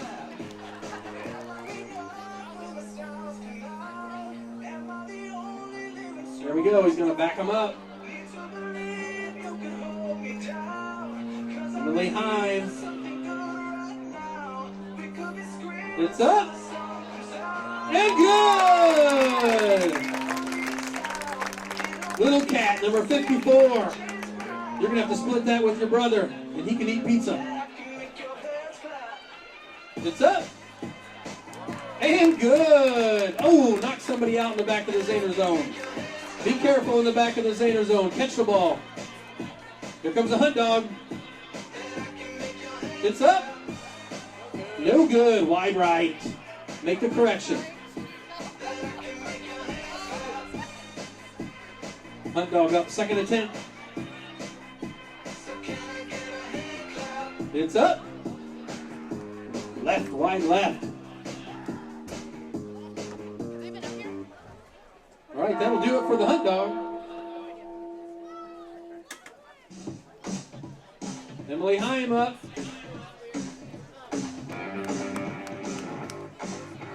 It's up. And short. First attempt is short. Let's give it up for Emily. Here she goes.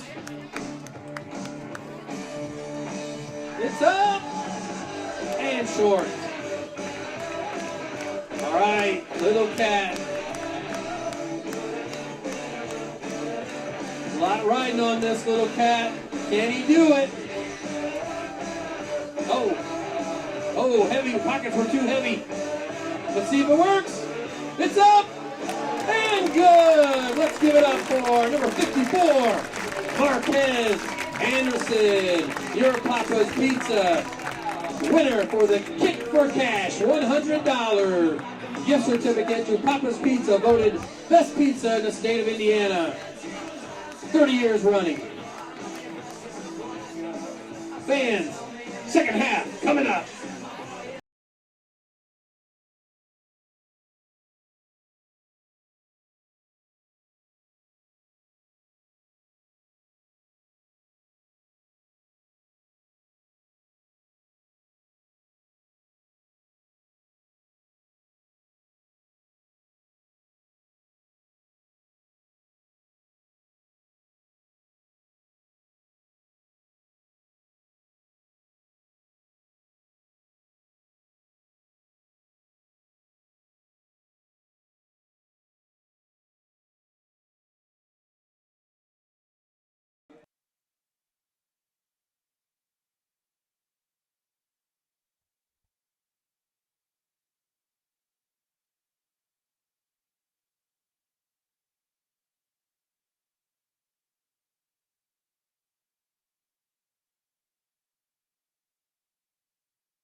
Well,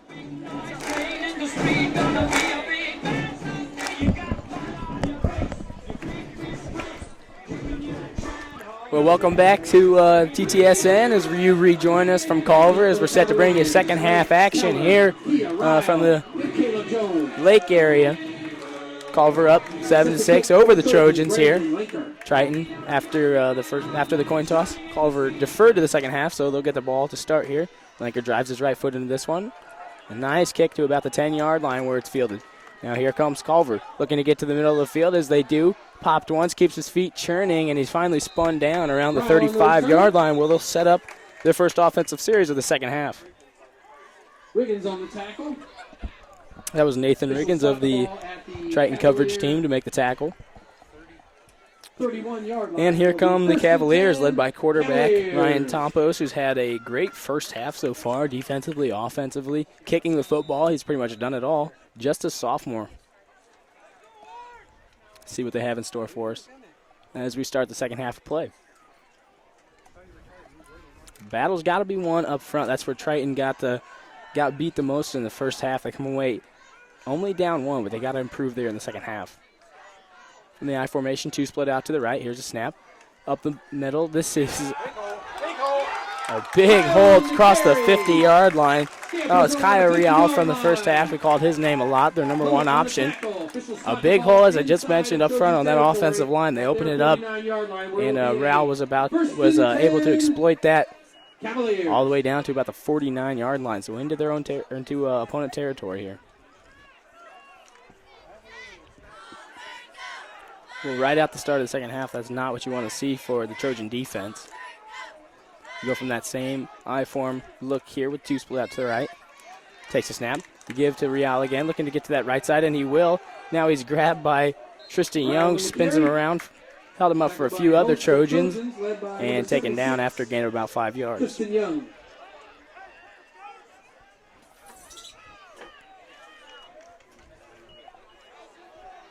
Tristan's made a lot of tackles coming from the far defensive end position, able to run him down, so he's definitely playing with a lot of passion out there.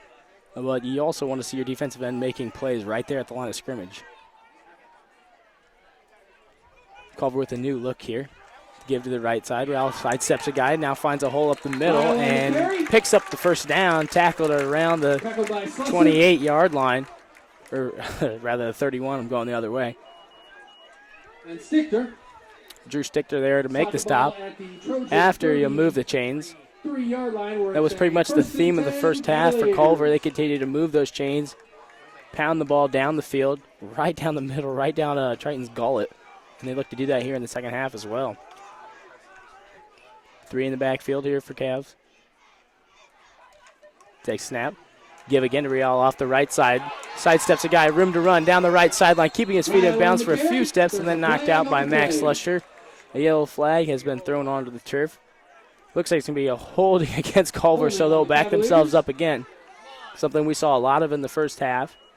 Very frustrating, especially when you pop off a big gain like that and then you end up with negative yards. That'll back the Cavaliers up. This will spot the ball at the Triton 36-yard line. 1st and 15, Cavaliers. Under center here is Culver with 3 split back. Stacking that offensive line up front. Takes snap to give to the right side. This is Raul. Bottled up there by the Trojans, but now he breaks free again and stopped by another Trojan right there, no gain. Tackled by Snyder. It might be just me, but it seems like Culver's right side is moving a little early, but they haven't called anything, so it could be just a optical illusion from the booth. Line, 2nd down and about 12. So they'll actually lose 2 yards there, bring up a 2nd and 12 situation.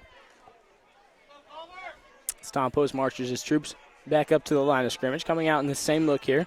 3 men in the backfield and a lot of guys up front. Here's a snap. Opens up to his right. Keeps it himself here now. Grabbed by Ty Orson and spun down with one leg. Probably got back to about the original line of scrimmage there, or just before it. That'll bring up a 3rd and 10 and a half or 11 yardage situation. Bring up 3rd down and 11.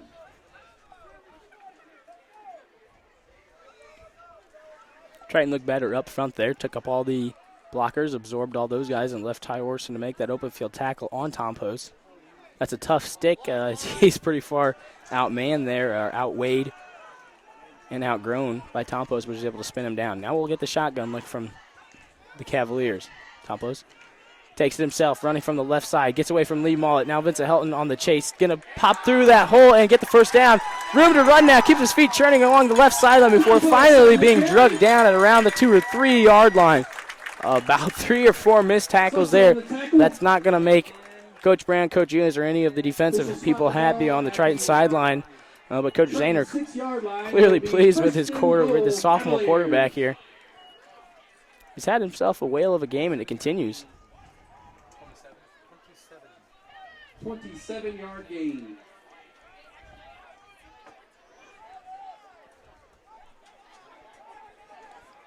Under center here, with just a few yards left to go before the goal line. Tom Post. And a yellow flag comes onto the play to halt this before the play even got started. Flag on the play. Sideline violation, warning on Triton. Yeah, sideline violation. Sideline warning. It's going to be a sideline warning against the Trojans. We saw Coach Zahner pick one of those up earlier. Now we flip it over to the other side of the field as Triton picks one up. Under center. Tom Post takes a snap. Hands to his right side. This is Rial getting through that offensive line and falling into the end zone to take the advantage here straight out of the second half. 13-7 or 13-6 rather. Culver busted through that front line, and that front line of Culver has had quite a game. Pretty much outweighing Triton at every position.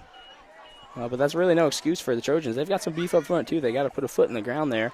That was clearly going up the middle. They've had a lot of success with that, even with their speedster, Rial. And they were able to pop that one through the hole there for 6. Now the quarterback's set to kick this one. Snap is good. Hold is down. Kick is on its way. Had plenty of leg as that sails out to the track, and he knocked it through to make it 14-6. Culver steals all the momentum fresh out of the second half.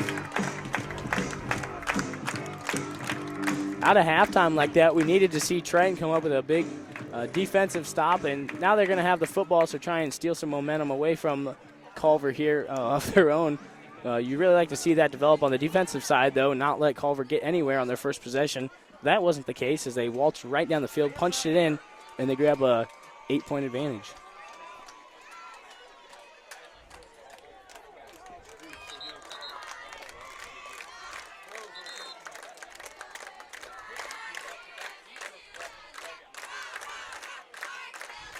We got Trent down here with the headset on, so if you hear an unfamiliar voice, that's who it is. Orson and Slusser, the back deep for the Trojans. Set to kick for the Cavaliers. Compost. Max Slusher, Ty Orson back to receive this kickoff. Ryan Tompost ready to kick it away. Appears to have quite a leg on him as well from what I've seen on the PAT attempts. And here is that right leg. End over end as it sails. Fielded by Ty Orson around the field. And he dropped it. Triton has been terrible about that, but he picks it up here. Now looking to get to the middle. Spun down with his legs and stopped around the 15-yard line. On the return. Officials will spot the ball at the Triton 17-yard line on first and 10 Trojans. First and 10 for the Trojans. They're going to have to come up with a big drive here as they've been pinned into their own territory pretty far down there, about the 18-yard line. They're kind of a big play-oriented offense, and that comes back to bite you a lot in a defensive battle. They haven't had a play where they've busted off for 40 or 50 yards here, so look to get something going in the second half. It's a quarterback keeper, James Snyder, on the right side. Brought down after a gain of a few. That was Rial and Russell making the stop for the Culver Cavaliers. After a gain of 3, bring up a 2nd and 7 situation. 20-yard line will be 2nd down, 7. Two split out to the right from the shotgun, keeping two in the backfield. Quick snap now. The give is to Slusher, running with his head down. Falls forward after a gain of about 4 yards. Bring up third down and about 2 or 1 and probably about 1 to go here. So Triton moving the football on the ground here. But they put themselves in a third down situation, but it is a short third down. With all the beef up front, though, I'd be hard-pressed to think they're going to go right at that. But here they will. This is Ethan Berry got the call and bottled up right around the line of scrimmage. And it's going to depend solely on the spot here by the officials. And the point forward, the Trojan first down. So they moved the chains. Definitely need to see that. Get the ball moving towards the other end of the field as we are pinned deep into our own territory. Like to see this drive continue. First and 10 Trojans.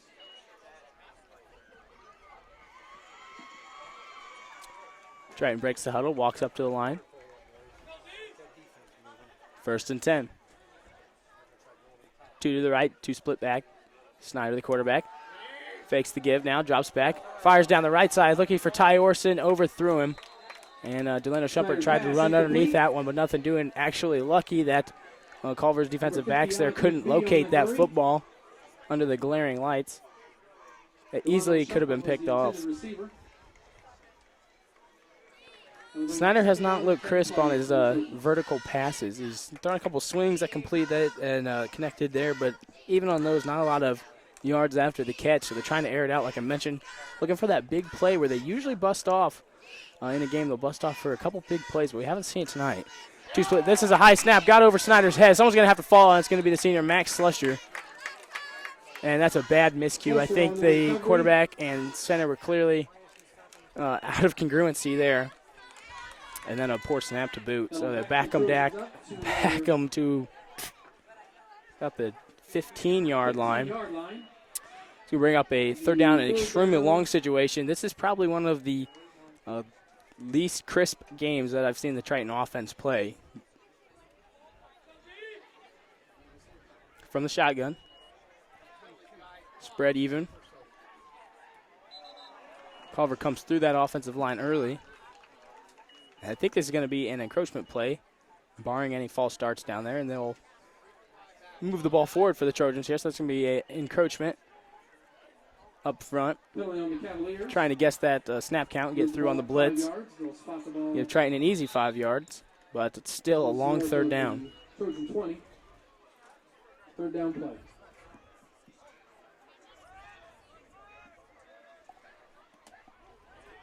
Here's a snap, looking to his left side, drops back, now rolling to his left side. Here comes the pressure, and he's just going to have to throw it out of bounds. A wise decision. Could possibly an intentional grounding. I don't think they're going to flag him for that. It doesn't appear anyway.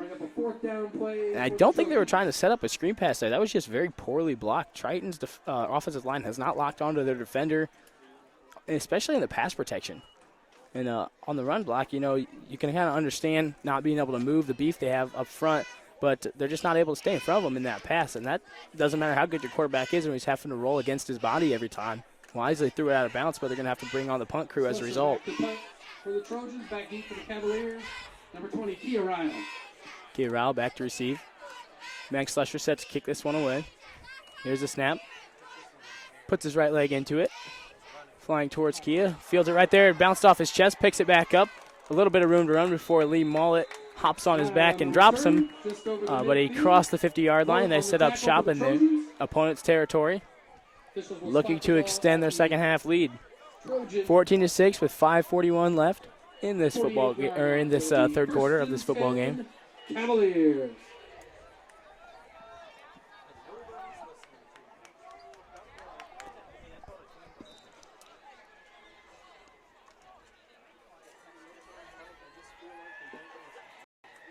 Here comes that Culver offense again. That's had a very good night so far. Picked up a lot of first downs and another flag on the play.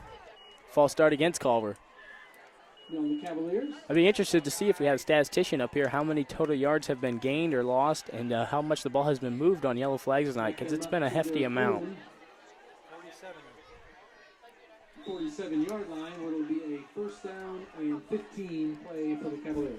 First and 15 for Culver.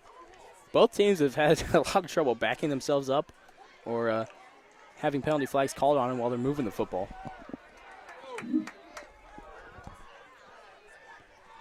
Under center. Top post takes a snap. Gives it to Real. Met in the backfield by a host of Trojans, and he's dropped right there after a loss of about 2. Real on the carry. Probably the best job we've seen that defensive line do from Triton so far. On that individual play, about 3 of them got through there. Bring up about a 2nd and 17. Their own 45-yard line. 2nd down, 17.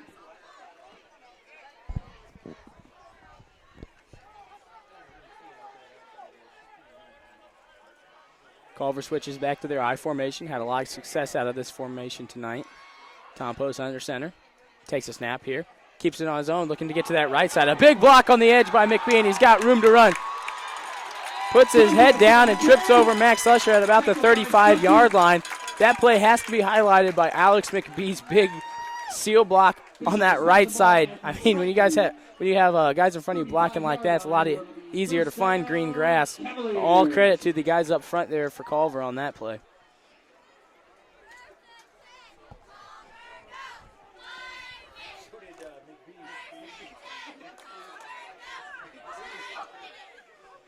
Culver looking to get out of the shotgun here. Tom Post takes a snap. Keeps it on his own, getting to the left side. Gets through a couple guys. Now he's got room to run through the hole to the right side and got down to about the 25-yard line. Does a great job keeping his eyes up after the initial hole. Looks for more room, cut it back to the right side, and picked up a few extra. Again, that offensive line just dominating up front. 26-yard line will be 2nd down and 1. Well, they're definitely fired up to play on their homecoming tonight. They've come out with aggression in every quarter of this football game. And I would venture to say that the game right now is not as close at hand as it appears. Triton has to do something to make this scoreboard light up in their favor. From the shotgun, Tom Post takes a snap, keeps it on his own, getting to the right side. Has a seal over there. Lee Mullet sheds that block and drags him down, but he'll gain around 2 or 3 yards, and he's going to move the chains. Busser on the tackle. Scarberry, that'll move the chains for another Cavalier. First down. Cavaliers have had no trouble picking up first downs. They've done it time and time again every time their offense has touched the football.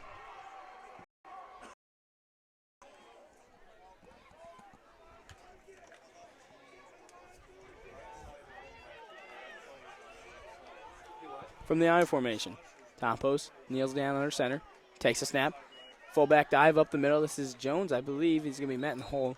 Dittmeyer on the carry. That's Dittmeyer, rather.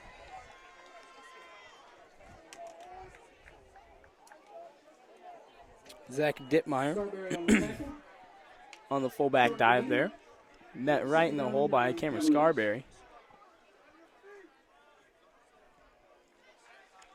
Scarberry playing linebacker tonight, a position he's kind of unfamiliar with. They've tried to work him in and weave him into this defense throughout the season. This is his first big-time reps. From the shotgun.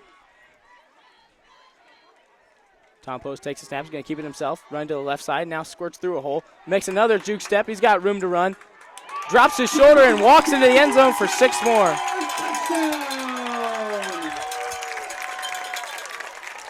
Culver now holds a 20-6 advantage over the Trojans on their home turf. 2 minutes, 24 seconds left in the third quarter. They've done an incredible job on that quarterback keeper on sealing that edge. If you were watching the film there, the tight end took his guy out to the left, and that left tackle sealed his guy. There was a hole you could drive a truck through, and Tom Post isn't going to miss that. And knocks it through for the extra point to make it 21-6. Culver's looking extremely well-fashioned tonight on their homecoming. It's a very good Culver football team. Like I mentioned earlier in the broadcast, they're 3-1, and this is only the second game that they've actually allowed a point in. The only other game, of course, was at Knox in that 27-10 defeat to a solid Knox team. A lot of people have picked Knox to be right up there with Pioneer in the conference this year. So this Culver team is certainly nothing to laugh about. They've got pretty much all the assets. But I thought this was a team Triton was going to be able to play with a little better. And granted, there's still a lot of time in this football game, but so far they haven't put up anything that Culver's really struggled with. have to throw something different at them, and defensively they just got to bear down. Barry and Slusser deep for the Trojans. Set to kick for the Cavaliers, Tom Post.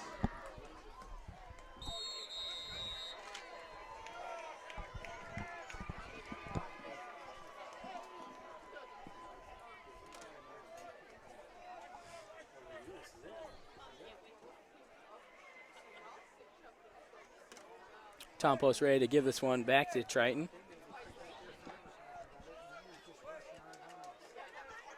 Be awesome to see Triton be able to get into the end zone and have a whole fourth quarter to work with a 1 point or a 1 possession deficit. We'll see what they can do here. Trying for the onside kick, bottled up by Drew Stickler on the left side. Tom Post's kick recovered by Or Nate Riggins, rather. Riggins. Nate Riggins wasn't fooled by that one. So we actually tried that last week against Bremen with about the same result. 47-yard line. It will be first and 10 Trojans. So Triton is granted very good field position here on that failed onside attempt. Coach Zander wanted to keep all the momentum in his favor. Definitely feels very strongly about this defense and their ability to bottle up the Triton Trojans offense as he risked the field position. Now from the shotgun, trips to the right. Takes a snap, looks to his right side, flings it over, intended for Delano Shumpert, over his head. That could be a live football. And went out of bounds. I believe Triton's going to be able to retain that football, but lose a lot of yardage.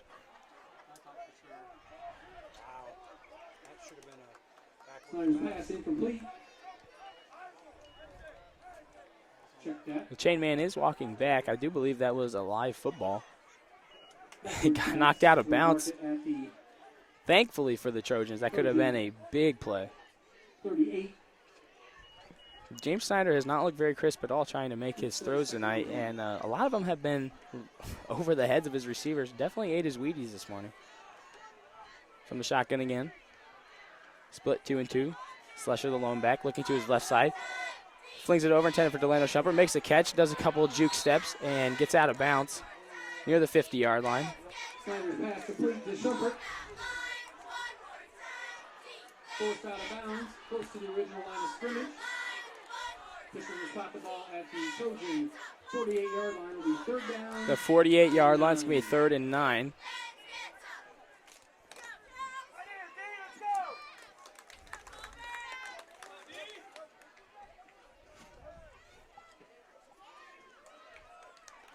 Trojans from the shotgun.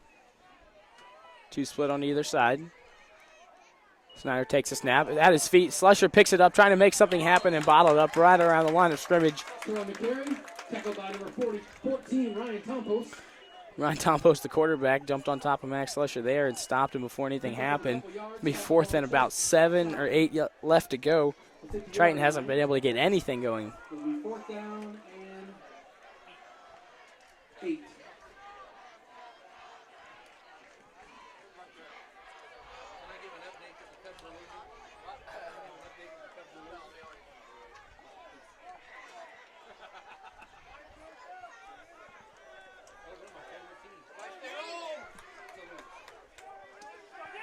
Trips on the right for the Trojans, takes a snap. Snyder dropping back, pressure coming, flings it over to the right side. Caught by Delano Shumpert. Shumpert gets upfield, across the first down stick and more before being slung down around that 35-yard line.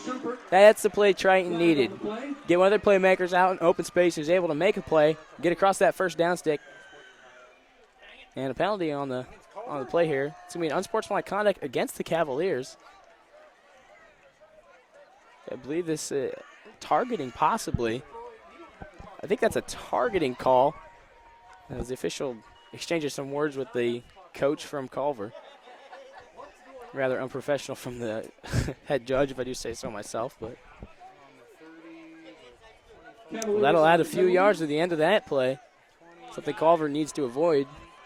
Trying to prevent any comeback here. $1:18 left in the third quarter. As Triton will waltz way down the field. A lot of free yards given to him there. I think he signaled for the targeting. But we saw that last week against Bremen, and it was no yardage, just a warning. The swing pass to the left side, nothing happening there. Another live ball falls out of bounds. Lateral. Those lateral passes, Triton, if they don't make the catch, they got to jump on top of those. Another one went idly out of bounds, but both of those could have been big plays. The last thing you want to do is give the ball back to Culver with a 2-score advantage. Hey, did I hear that the Cubs are losing them? Oh, come on! Shane's just being mean, I think. We gotta Check beat the that. Redbirds, man. That one was an incomplete pass. This official call. Second down and 10, Trojans. Trips to the left for the Trojans. Snyder from the shotgun.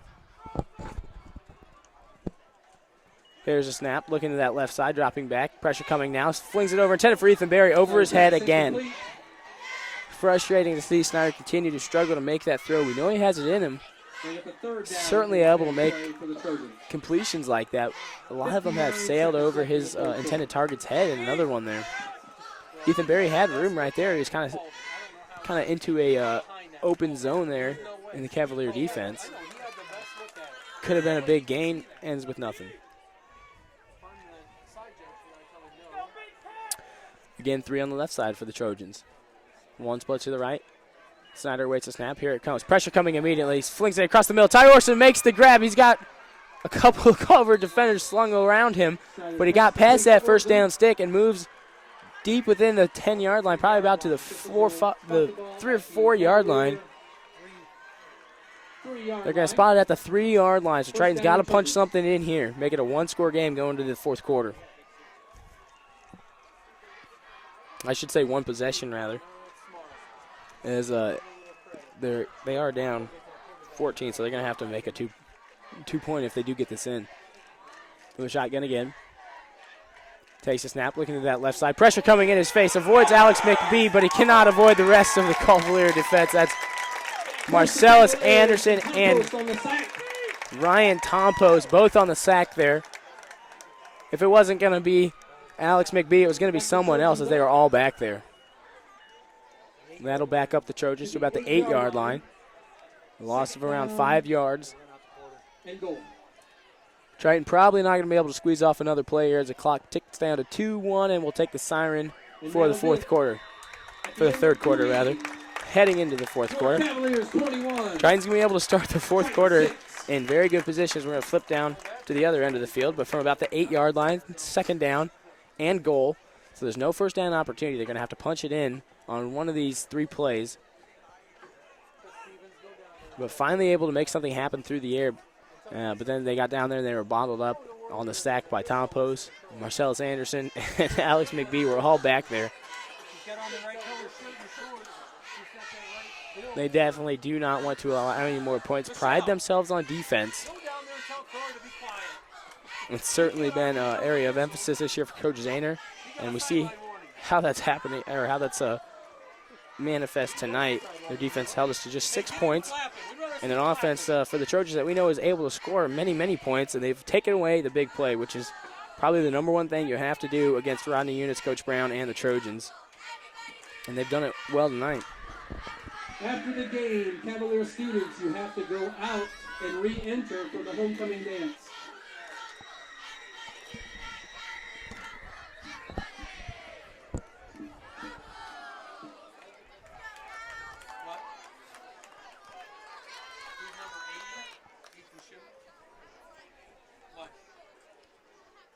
Triton coming back onto the field to start the fourth quarter play in a very good position. They got to punch something in here and make this a 1-possession game. Try and flip the field and get a stop on defense. But first, we got to try and get this one to the end zone from the shotgun. Snyder looking to his left side. Here comes a pressure. Flings it across the middle. Oh, dropped by Ty Orson. He had that thing in his hands for a touchdown, and it just came out. Really good job by Snyder to kind of look off the coverage there, then came back across the middle. Orson was there on that post route, and he was open. Squeezed it through a pretty narrow window, actually, I should say, but behind that window, he had room to make that catch, and he had it in his hands and somehow squeezed out of there. Orson, typically a very sure-handed receiver.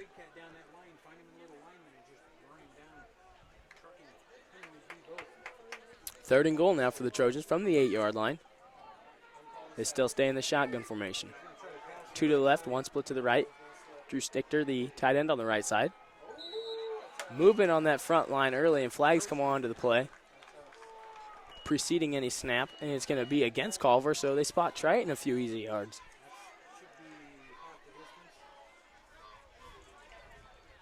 Penalty on the play. It's the Cavaliers. Spot the ball inside the 5-yard line. Looks like at the 3. Moves them down to the 3-yard line. 3. Be 3rd and 3. Thing with this spread is when you get down to the end zone, it gets very tight to try and run any routes. You got to be very creative down here, this tight. Snyder's going to keep it himself, running on the left side. Got a few yards, and he got in for the score. So try and put 6 more onto the board, makes us a 21-12 game. And I'll be interested to see here if they're going to try for that field goal. And now another flag comes on to play. It's going to be an unsportsmanlike late after the play. We know there's some bad blood between these two schools on and off the field. It's been kind of chippy tonight. We've seen about, this will be our 3rd unsportsmanlike.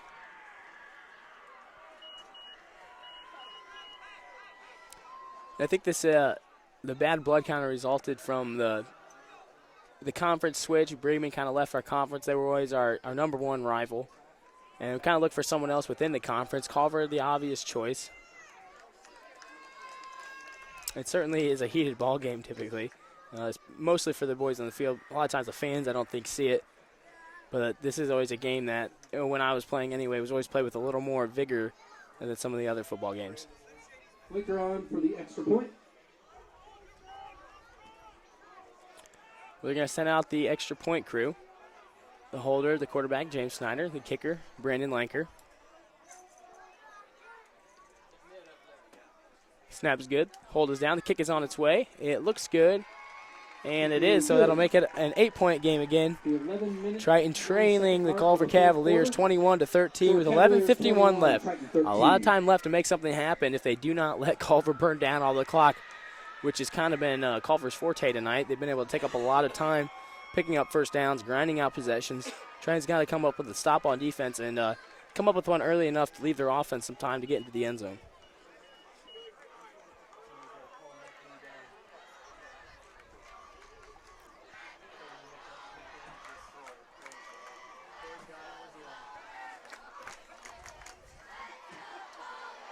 Here comes the kickoff crew for the Trojans as Coach Zaner talks over that unsportsmanlike with his guys in the huddle. They're going to throw a flag at you and quit it. So they marked that off. See, I think they marked off that 5 yards and they've got a kick from the 35. Yes. Penalty on the Trojans. Yeah, and that unsportsmanlike going against the Trojans is going to mark, is going to march the Trojans back. Trojans up for the kick. So they'll be kicking from about the 35-yard line, I believe. It's even longer than Lance Keller, Kia Ryle. It's going to be deeper than that. It's a 15-yard penalty. So They're kicking from the 25-yard line. From the 25-yard line. We know Lanker's got quite a leg, but to get this anywhere near the end zone would be quite a feat. Linker on the kick for the Trojans. Just try and get this ball as far as you can. Let your coverage team get down there and make something happen. They're ready to kick this one away. Here is Lanker. A good kick, high and deep. Fielded at about the 25-yard line. Now they're going with the handoff in the back from the return guys. Room to run. This is Lance Keller. Gets to the middle of the field to about the 36-yard line, where Culver will start their offensive series. Scarberry on the tackle. Official spot the ball at the Cavalier 36-yard line. Will be at the 36-yard line. Culver gets the ball back to try and put one into the end zone, lengthen their lead, and make this comeback very, very difficult for the Trojans. Triton's got to bone up on defense. They got to win the line of scrimmage and try and push back Culver rather than getting pushed onto their heels. Try and stop them. I'm sure we're going to see more ground attack.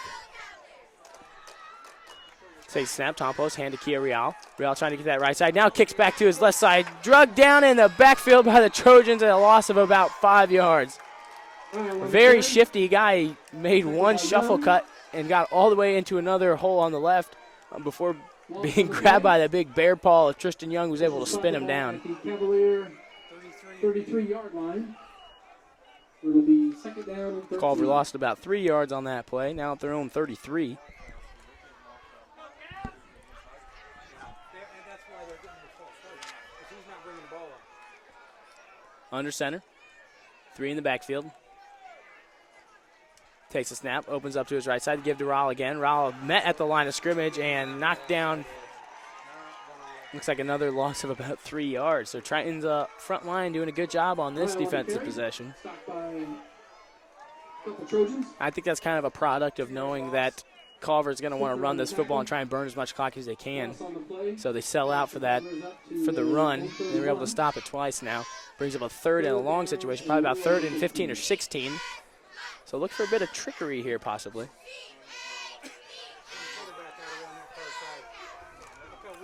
I formation. Wide out split to the left and the right on the line. Under center is Ryan Tompos.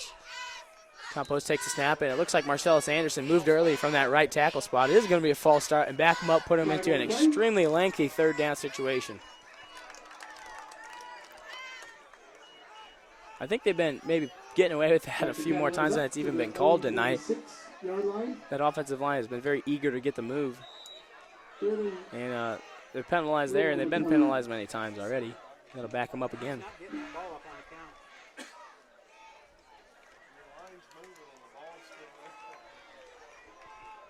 Here comes Culver trying to make something happen now. This 3rd and about 20 situation. I formation, split wideouts to the left and the right. Under center is Tompos, takes a snap. Fake fullback dive. Now the quarterback's going to keep it, trying to get to the left side, all the way to the sideline. Cuts it back inside, tackled by Lee Mullet. Got back to about the line of scrimmage. So picked up about 10 yards. Back to the original line of scrimmage. That'll bring up a 4th and 10. It got farther than I actually thought. Probably about a 4th and 7.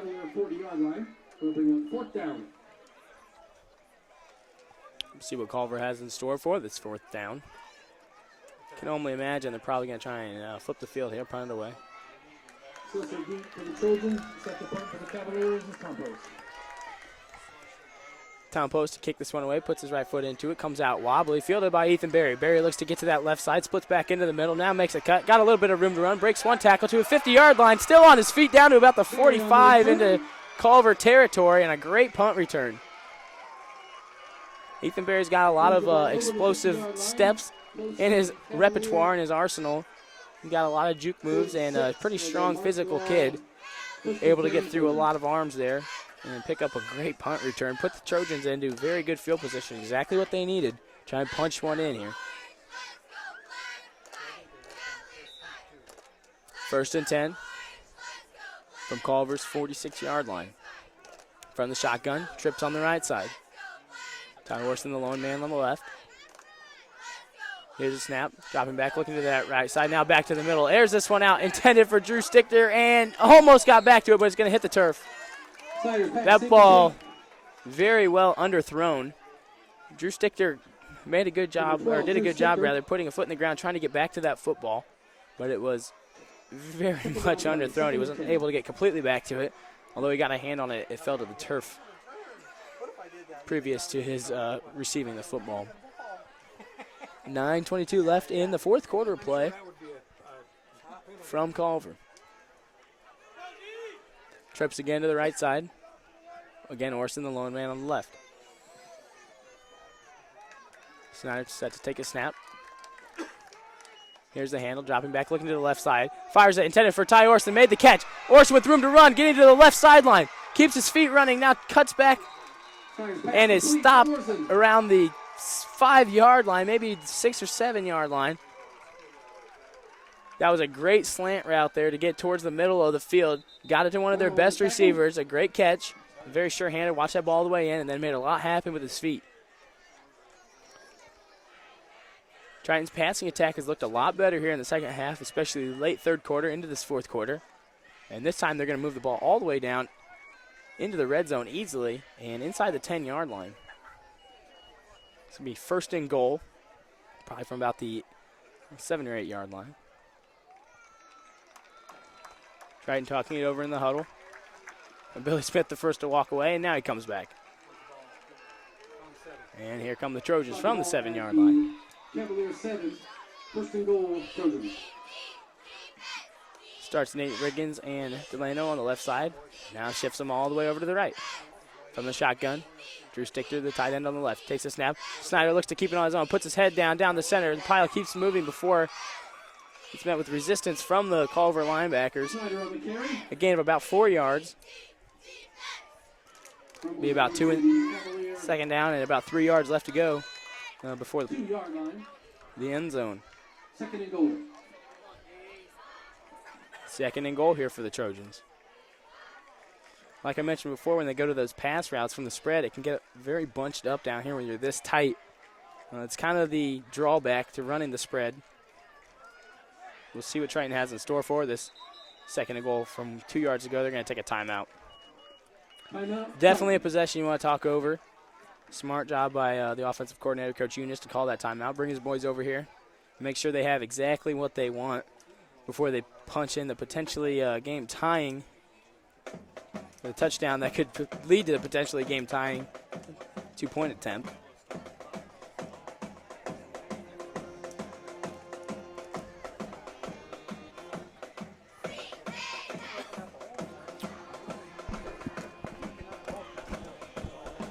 It appears Triton's offense started to fire on all cylinders again as we entered the second half. Like I said, mostly in the late third quarter.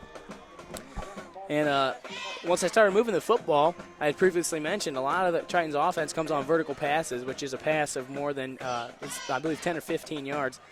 That's typically what they get a lot of their offense from, especially that pass on Ty Orson as you run kind of that deep slant, that post route, probably a loose definition for a post route.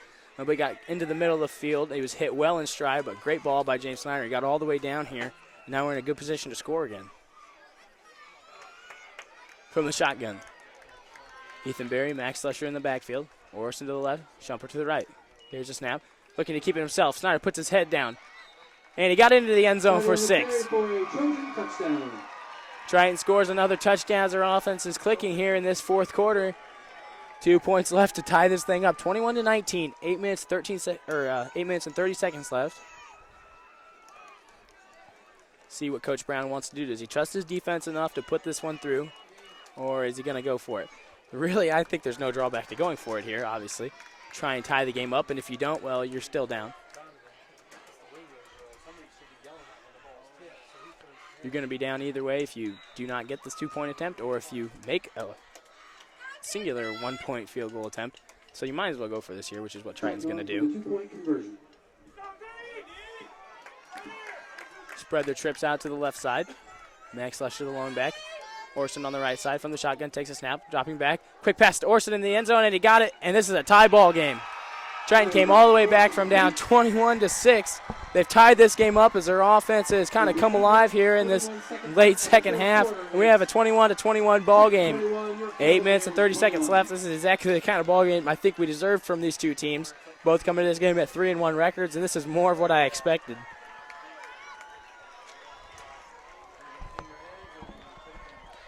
Triton's going to kick this ball back away to Culver, but it's not going to be like the last defensive series where they kind of expected run. Culver's definitely going to have a wide open playbook here now that's a tie ball game again. Pretty much do whatever they want. The clock is really no one's friend or enemy here.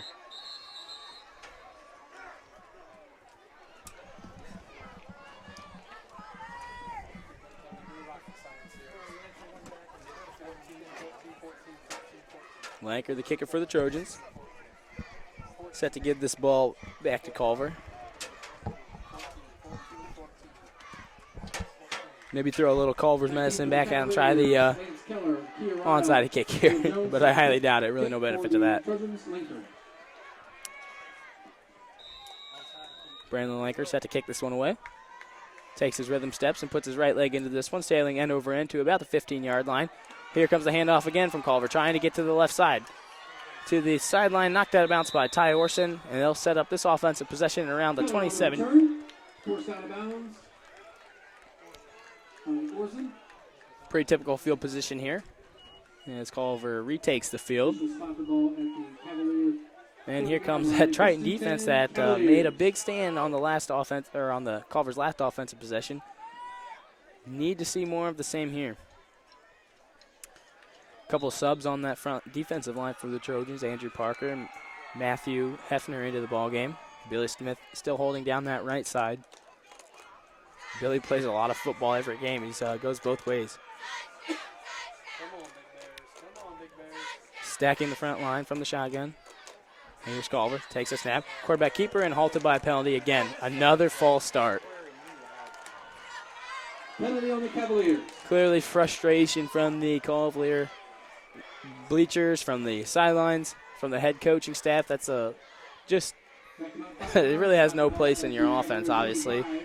Simple mistakes that should be corrected at about 8th grade, but they still loom large in the high school game, and they're definitely frustrating.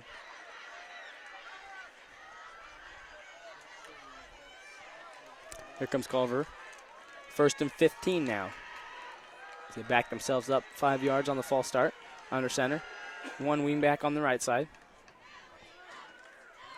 Here's a snap. Give up the center. This is Ryle running hard and is dropped by Billy Smith, I believe. Got to his ankles and dropped him at the original line of scrimmage. Bring up 2nd and 10. Back to the original line of scrimmage. We're at the 2nd down and 10 Cavaliers. Lance Keller subs off.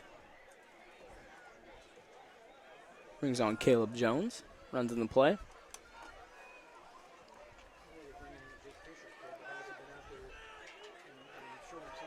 Tom Post walks his man up to the line of scrimmage. Saddles in under the center. Ready to take the snap from the I formation. Here is the snap. Opens up to his right side to give it to Rowell again. Rowell gets room to the right side. Splits it back into the center field. Now pushed all the way over to the left side by the Trojans, who continue to hang on to him. He's finally drugged down by Max Lusher, and Nathan Riggins comes away with a gain of about 7 yards. So it'll be 3rd and short. Probably 3rd and about 3 left to go for the Cavaliers.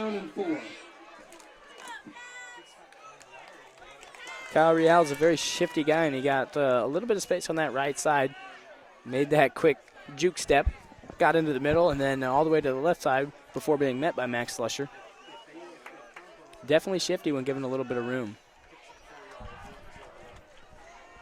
Tom Post under center. I formation with the one wing back on the right side. Here's a snap. The end around now. This is Caleb Jones. Jones is tripped up in the back, or right at the line of scrimmage, rather, by Nathan Riggins, who was able to get one hand on, tried to hurdle him, and then a point of contact came down on the ground to stop that play. Nate Riggins definitely saved what could have been a first down and a lot more there.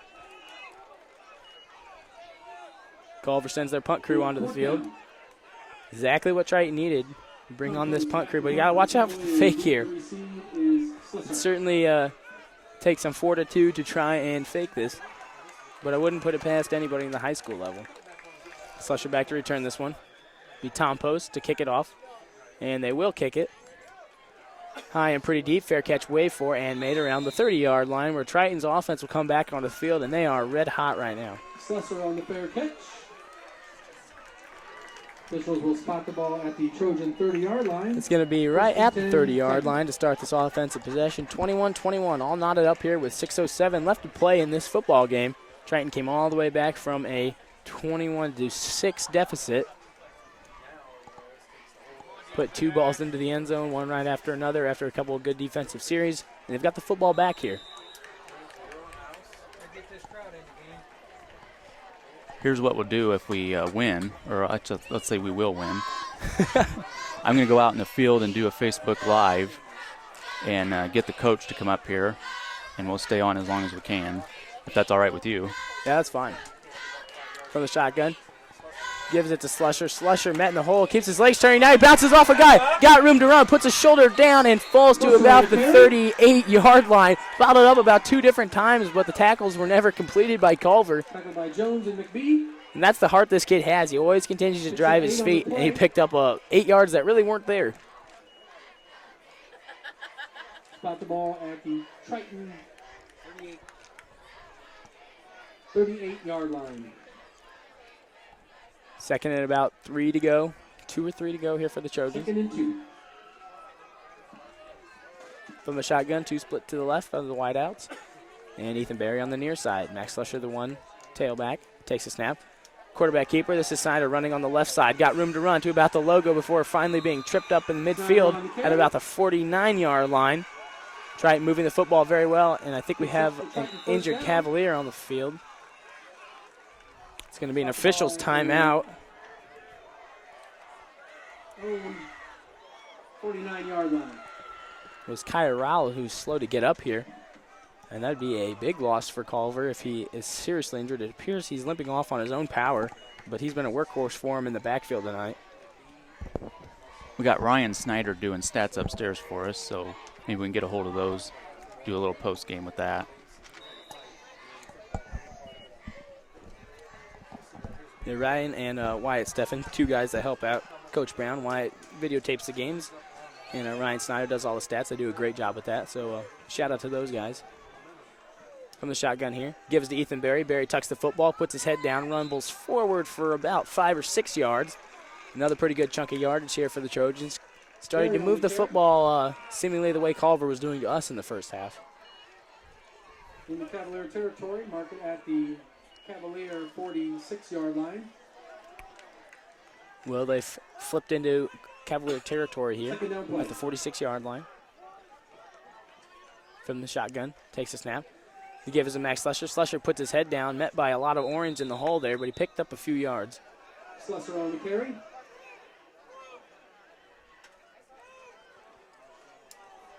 Anderson on the tackle. This will spot the ball. 3rd and about 4. Cavalier. This is a position where that beef up front comes in handy for Culver because that kind of takes away the up-the-middle threat, more or less, for the Trojans to try and get something kind of like a power or something towards the tackles. Probably try and run away from big Marcellus Anderson anchoring that D-line. But maybe they'll just challenge it. You never know in football. Two guys stay back with Snyder. Two split to the right side. Takes a snap. Fake give now. Pulls it back. Hits Ty Orson over the middle. Again makes the catch. And he's got a first down and a lot more. The ball came loose, and it's on the ground. Culver thinks they have it. The referee signals a Culver football. That's a big turnover. They held Ty Orson up, and that was never blown dead, and they were able to ball hawk and rip that one away. Now Triton's defense has to come on after a demoralizing turnover here and try and play good defense. Yeah, that's huge for Culver right there. Triton was moving that football very well. That would have been a gain of about 15 or so and deep into Culver territory, but instead it's a turnover, and Culver's offense comes back onto the field. Tom Post settles in under center from the I formation. Triton showing blitz. Here's a snap. Flips it out to the right side. This is Raul running. Slung down in the backfield. That's a loss of about 4 yards. Well, I think that was Nate Riggins coming from the cornerback position. He kind of came up limping, but he was able to get in there and stop that play. Looking to pitch it and get it to the outside. But a banged-up Raul wasn't able to get there.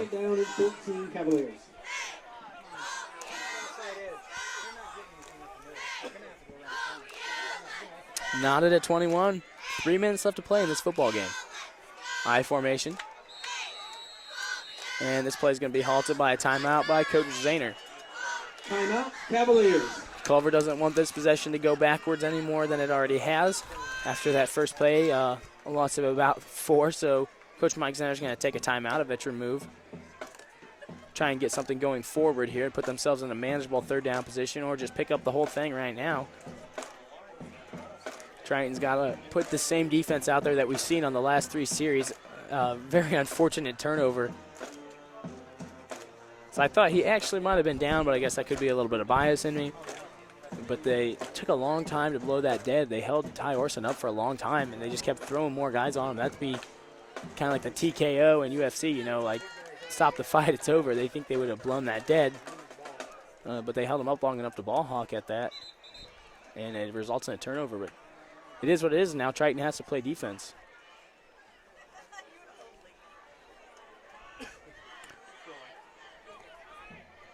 Unofficial injury note, though, Kai Real, who came off the field limping, is over here on the bench being iced. Looking at his ankle, he's got his shoe off. It's Culver's trainers over there talking to Coach Zahner as well, so curious to see if we'll see him on the gridiron again before this game's over. Tom Post under center, I formation. Here's a snap, and a flag comes onto the field. Why is he so late with the Flag flag? on the play. Oh my God, these guys are ticky-tacky.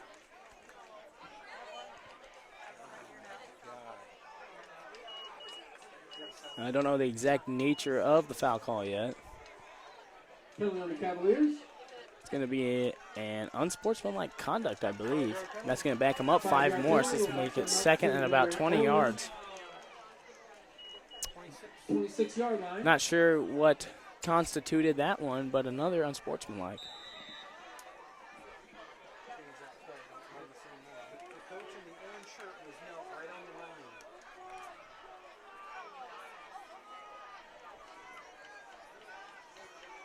So Culver comes out in a long second down situation. Under center from the I formation. This is Tom Post. Takes a snap. Give to the left side. Met in the hole and stopped right there at the line of scrimmage. It's going to be 3rd and long. That was Caleb Jones running the football. No room to run there. Triton did a good job bringing down their outside linebacker, and Drew Sticker bottled that one up, turn it back inside for his big guys, and nothing going. Exactly a situation you want to put Culver in, and they kind of put themselves in it in one sense as they back themselves up 5 yards, but 3rd and long, just got to keep them in front of you here. You're kind of playing like a prevent defense more or less. Yeah, try and get this football back. I formation, Tom Post. Takes a snap, opens up the pitch to the left side. This is Caleb Jones. Jones looks for the end around, gives it back now. Room to run up the middle. One man to beat. This is Max Slusher. Slusher got him and wrapped him up.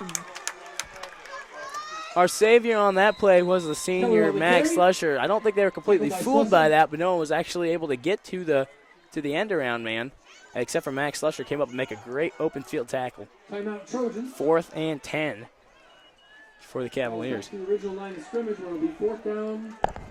Cavaliers.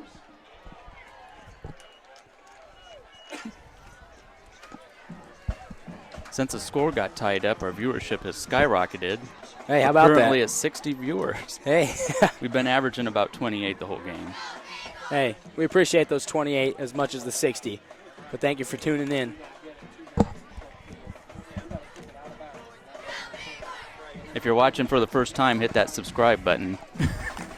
Got to keep putting in plugs. 2 minutes left to play in this football game. Knotted at 21, as my counterpart Orion mentioned.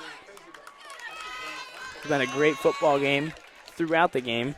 It looked at times that Triton really had nothing left in the tank, but then, as is the game of football, it's a game of runs. Something happened to turn the tide down there on the Triton sideline, and they kick-started their offense.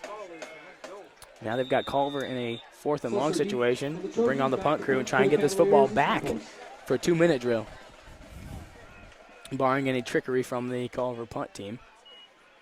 Here's a snap. Tom Post will kick this one away. Headed towards that left sideline. He's going to take one bounce and get out around the 20, or around the 36. Spot that at the 34. Back him up 2 more than I expected. Not bad field position, though, to set up shop for the Trojans to try and put together a minute 53 drill. Get this one into the end zone or within range of kicker Brandon Lanker.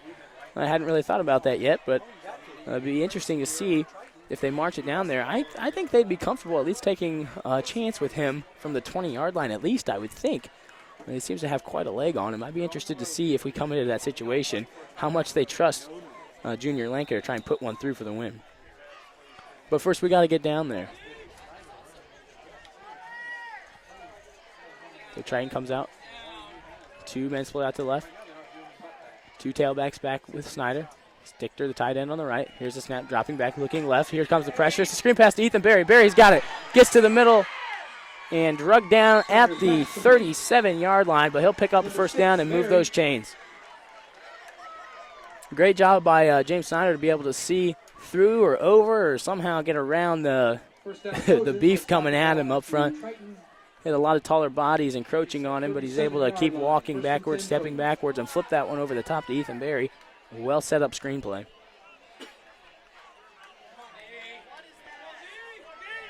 Here comes Triton. Minute 34, 33 from the shotgun. Here's a snap, looking to his left side. Flings it over there, intended for Shumpert. Shumpert makes the catch, sidesteps one guy into the open field and gets forward to about the 50-yard line before being knocked down. And Triton is moving this football very well. Billy's got to run back to the huddle. He's had to tie his shoe back there. A minute 18 left. Triton runs up to the line of scrimmage. Probably see a quick snap here. Split 2 and 2. Here's a snap dropping back, looking left. Fires it, intended for Nathan Riggins. Makes the catch, drug down immediately after a gain of about 5 yards. Under a minute now as the clock ticks to 58 seconds. Probably try and get to the line and spike this one, I would assume, or take a timeout if they have any. I'm not exactly sure if they do, but they'll break the huddle. Well, they got to be moving with a bigger sense of urgency than this. 45 seconds left in the entire football game from the shotgun. 2 on either side. Takes a snap, dropping back. This is Snyder. Pressure coming. Fires to his right side, and that's going to get out of bounds. And that will stop the clock. 37 seconds left in this football game. Triton's getting the offense rolling a little bit down the field, but it's going to be tough to try and come up with something when Culver's playing the pass, especially playing a prevent. Trying to avoid anything deep. Any vertical passes are going to be light or heavily contested by Culver's defense. I can only imagine. They're not going to be looking for that run, obviously, especially with the arm that James Snyder has. From the shotgun. Takes a snap, dropping back, looking to his left. Fires it over there. And the catch was made right near that first down marker, and I think he's going to get it. That was Delano Shumpert over there. As he got out of bounds. 26 seconds left at the 38-yard line. That's a tough pass to make that out to the sideline. He was able to make it. Delano came up with the catch. Now the referees are having a conference over the football. And the head judge goes back to talk to the back judge. And it's kind of been a screwy officiating night tonight. There's been a lot of confusion in the press box as to what exactly they're doing down there at times, and this would be another one of those times.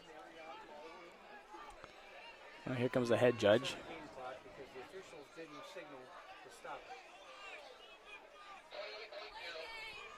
They will reset the game clock to 28.2 seconds. So that's what the talk was about. Reset the clock. 28 seconds. First down, Trojans. 28 seconds. And we're ready to play football again. From the spread, 2 on either side, takes a snap, dropping back. Looking to the right, now he rolls out that way. Here comes pressure, fires it downfield, intended for Ethan Berry, makes the catch, falls forward to about the 15-yard line. What a ball by James Snyder, threw it right into a hole in that coverage. 19 seconds left as Brown is pleading with his guys to get to the line, try and stop the clock here. Takes a snap, probably going to spike this one, and he'll throw it into the dirt to stop the clock. 16.8 seconds left as Triton is knocking on the doorstep of the end zone. 16.8 seconds left in the game. As the nerves skyrocket, it's going to be 2nd and 10 from about the 13-yard. About the 13-yard line. Triton can theoretically pick up a first down. There's about 2 or 3 yards to work with there before the end zone. I can only imagine they're going to take a shot to the end zone with every down that they get with 16 seconds left. If they can get 3, they'll try and take 3 shots. From the shotgun, Snyder takes a snap, gives it to Ethan Berry. Berry up the middle, falls forward, and that keeps the clock running. I'm stymied by why they would call that. Timeout. And now a timeout called by Triton. Probably looking to bleed the clock here, like I mentioned earlier, and now Brandon Lanker will probably come onto the field at some point. I can only imagine they were trying to get that into optimal position for this kick. The scary thing, if they do try to go for the field goal, is that Marcellus Anderson already broke through the line and blocked a PAT. So I really thought they were going to try and take two shots to the end zone there, maybe bring on Lanker for the field goal. I guess I don't know 100% if that's what they are trying, but it's strange why they would run it if that's not what they're going for. 9.7 seconds left. This is just too much, folks. You got to be here to believe it. The atmosphere is great here in Culver. It looks like we've got about 7 people over there in the cheer block. Yeah, it's down a little bit from when we're in B-Town, I'll say that. And it will be Junior Lanker onto the field. I'm sure this kid's just a ball of nerves right now as he pretty much holds the game in his right foot. Lanker on. But as much as Brandon Lanker, the front line has to do their job here. Like I just mentioned, Marcellus Anderson has already blocked one of these tonight. and take a timeout, trying to ice him. I guess that's a method all the way from high school up to the NFL. Let the kid stew in his thoughts here, but we'll see about this. 9.7 seconds left. You have to leave the field outside the gates. And then Whatever the outcome be here, Triton has done an excellent job to claw their way back into this game. Hats off to them on their aggression and drive tonight. Give a quick shout out to our teams competing tomorrow. We got the girls golf competing at the sectional at Stonehenge. That starts at 9:50. I think we tee off. We also got our cross country runners at New Prairie Invitational. That's the 50th anniversary of that running.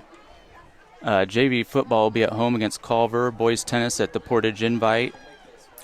The boys football team's actually playing CMA, I believe. Oh, yeah. Culver was not able to field the that's JV, right. so that's who they will be competing against tomorrow. I even got that here and I didn't read it right.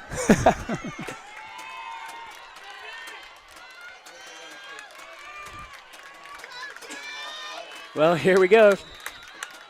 Brandon Lanker onto the field to try and put Triton up by 3. This kid's got to be a ball of nerves. Snap is good. The hold is down. The kick is on its way. No good. It fell short. I think someone got a hand on that football. It was at the upright. It was in between them, but it fell just short, and I mean just under the crossbar. You got to feel for that kid right now.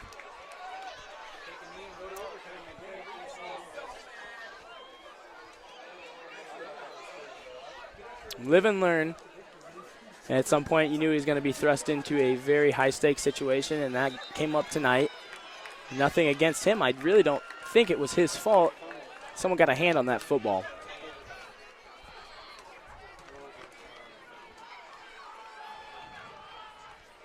We'll see if Culver just wants to take this to overtime. I can only imagine. This is where you rip, shred, and tear. You don't baby on the motivator. You rip them. And they will need this one down. Let the clock run out. We're headed For to regulation. overtime. 4. 4 is not enough this evening. Homecoming 2017 will go to overtime. Well, for those who paid their ticket, they get a little bit of free football tonight. As we continue to go deeper into the night, Triton had an opportunity to win this football game as they brought on Brandon Lanker to try and knock it through. And barring anything special teams return-wise, that probably would have been the game. But Culver's done a great job on the field goal blocks tonight. That's their second one. And the Capitals will meet at midfield to determine the coin toss and the possessions of this overtime. I don't know the exact rules for overtime, but I think it's more or less kind of like the college type overtime.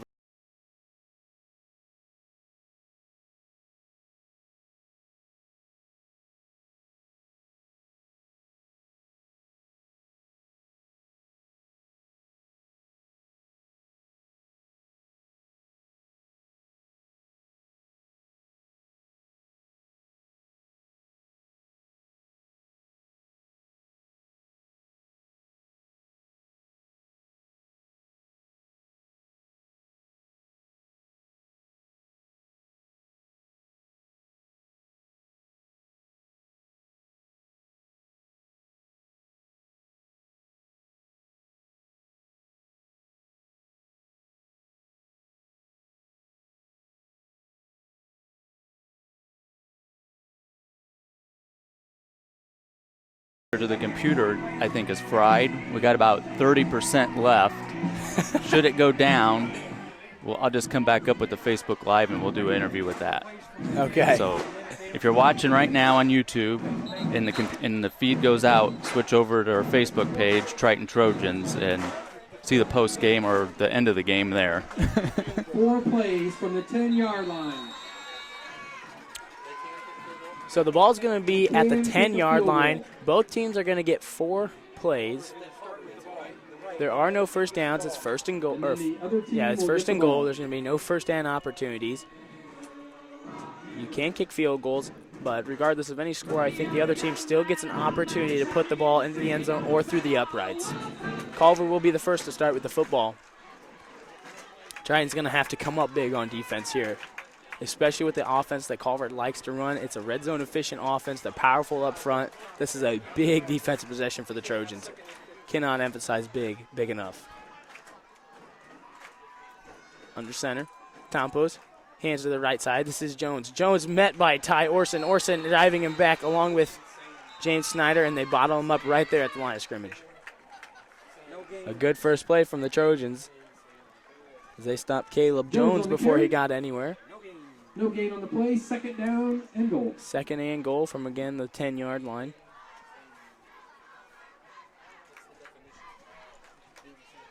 Triton did a good job on that first down.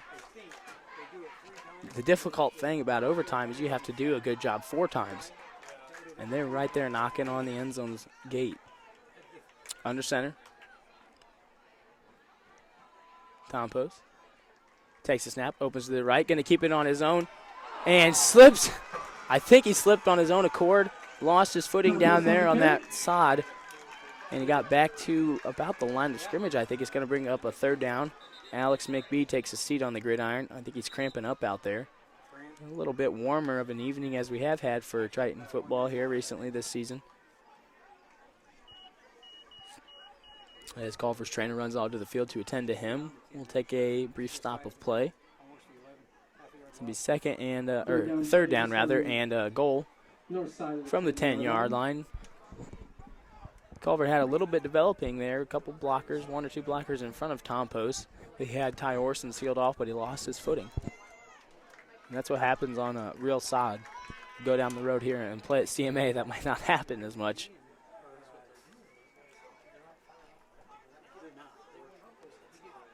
Well, this stop of play actually puts a little bit of breath back into that Triton defense. It could work in either one's favor, I suppose, but Culver's actually going to lose one of their biggest men up front, probably just for this one play. I can only imagine he'll try to get back in there as soon as he can. Marcellus Anderson shifts over to that left guard spot, so something's coming up the middle here. Under center is Tom Post. Tom Post takes a snap, hands it, running behind Marcellus Anderson, creates a big hole. A big pile up, and I think it's going to be just short of the goal line, maybe a yard left to go.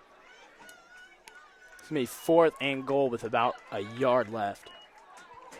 Ball's marked at the 2-yard line. 4th down play. Culver did the smart yet obvious thing, but it's tough to stop. They went behind their D1 lineman, Marcellus Anderson, their strongest guy, drove his feet. All credit to him on the yards they picked up there. That was purely a result of that offensive line.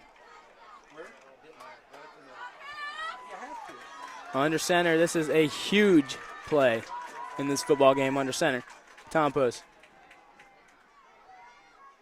Here's a snap.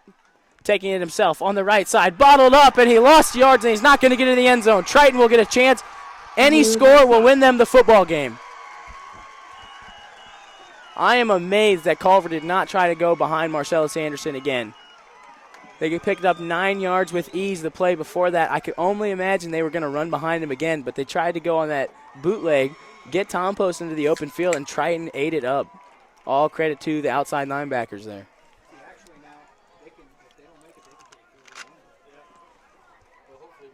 So if they do not get in the end zone here, we could see Brandon Lanker again come onto the field, try and win it a second time.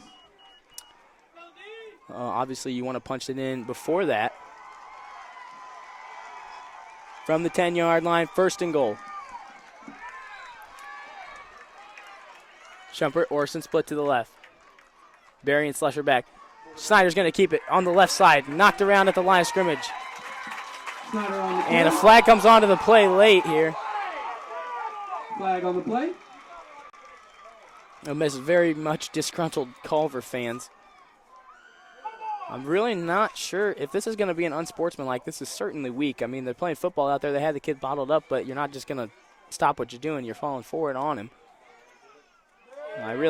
That's another unsportsmanlike conduct, and even being from Triton, I can't really agree with the referee on that one.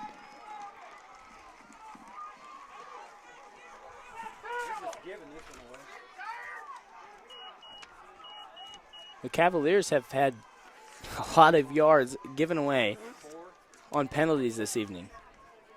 Be it unsportsmanlike, false start, encroachments, it's been all over the place, and definitely a point of emphasis for Zaner tomorrow probably. This is Ethan Berry, up the middle, into the end zone. Triton wins. They came all the way back from 21 to 6 down. tied it up, and in overtime they're able to punch it in after a huge defensive stop. Triton moves to 4-1, Culver to 3-2. What a football game. Excellent football game in the second half from Triton. Whatever halftime speech Coach Brown gave them, it certainly worked. It's been quite a while since Triton's been able to best the Culver Cavaliers, and they did it tonight. I think Culver did a pretty good job of shooting themselves in the foot time and time again. And Triton came out very much on fire for the second half. But how about this football game? I mean, this is about as good as it gets, taking it to overtime, punch it in. Ethan Berry gets the big score there. Great job up front by those guys. This is just an outstanding football game. There's not much more I can say. All credit to the boys and the way they played this second half. They definitely deserve to win the way they played the second half. They've got a lot to work on, granted, especially in the first half of play. They did not play very good defense, but they came out determined. That's always good to see. Great to see, especially coming off of a loss to Bremen. They kind of came over. It looked like they were going to roll over. Maybe go for another, just roll over and lose another football game. But they put a foot in the ground for the second half. The offense started to click. And something that I mentioned, they have to have the big play to win football games. And we saw it. They started going vertical, getting down the field, 10, 15 yards of pop through the air, which is exactly what Triton typically has to have to win football games. And when it clicks, it can put up a lot of points. Tonight, 24 was all they needed. 27 was all they needed, but that'll do it. That touchdown by Ethan Berry gives them the win in overtime. Triton 4-1, off to a hot start. One of the best start I've ever witnessed as a Triton football fan or player. So excited for these boys and the coaching staff. Such a great job that they've done. Just an incredible job by everyone on the Triton staff tonight. Hey, thanks, Mike. And we'll try and get some stats down here and maybe an interview or something. But how about this football game? So we'll try and get you some stats, possibly get an interview. I'm going to step away for now. If I come back to sign off, then that means none of that's going to happen. But I think Orion's going Facebook Live, actually, right now. So tune in to him and catch me back here, hopefully with some stats.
The curve on.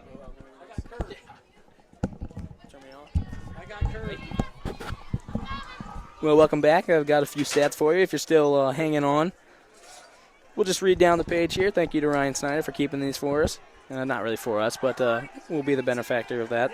First downs, Triton was able to even that one up in the second half. 24-20. Culver actually still holds a first down advantage. In terms of rushing yards, Triton didn't move the ball very well at all on the ground. 26 rushes for 60 yards. Look at Culver, 54 rushes for 265 yards, so they definitely had it rolling on the ground, averaging 2.3 for the Trojans as opposed to 4.9 for the Cavaliers. In terms of passing the football, 12 passes completed 12 out of 30 rather. No interceptions, 138 pass yards for the Trojans as opposed to only 42 for Culver. So definitely two guys on the opposite, or two football teams on the opposite ends of the spectrum. One wants to come right at you, run it down your throat. get their beef involved in it. Another team wants to spread it out at you, being the Trojans, and try and get their speed, get their guys, their athletes out in the open field. And tonight the spread option was able to top Culver. Turnovers, always a stat that you look at as a head coach, as anybody watching the football game. Culver had 3 turnovers, and be it a couple costly ones as well. Third down conversions. Both teams converted 5 times on third down, and going forward around 13, 15 times. No sacks. Thank you, Ryan. And get a couple of those brief unofficial stats for you. Thank you for hanging around. Thank you for watching the game. I'm not sure if Ryan's going to try and get Coach Brown up here or not. If he doesn't, then I thank you for watching the TTSN again. Hope you tune in next week. Ryan's down there right now taking the Facebook Live. I like those. Right. I have a pair. Next week, Triton travels to Pioneer, I believe.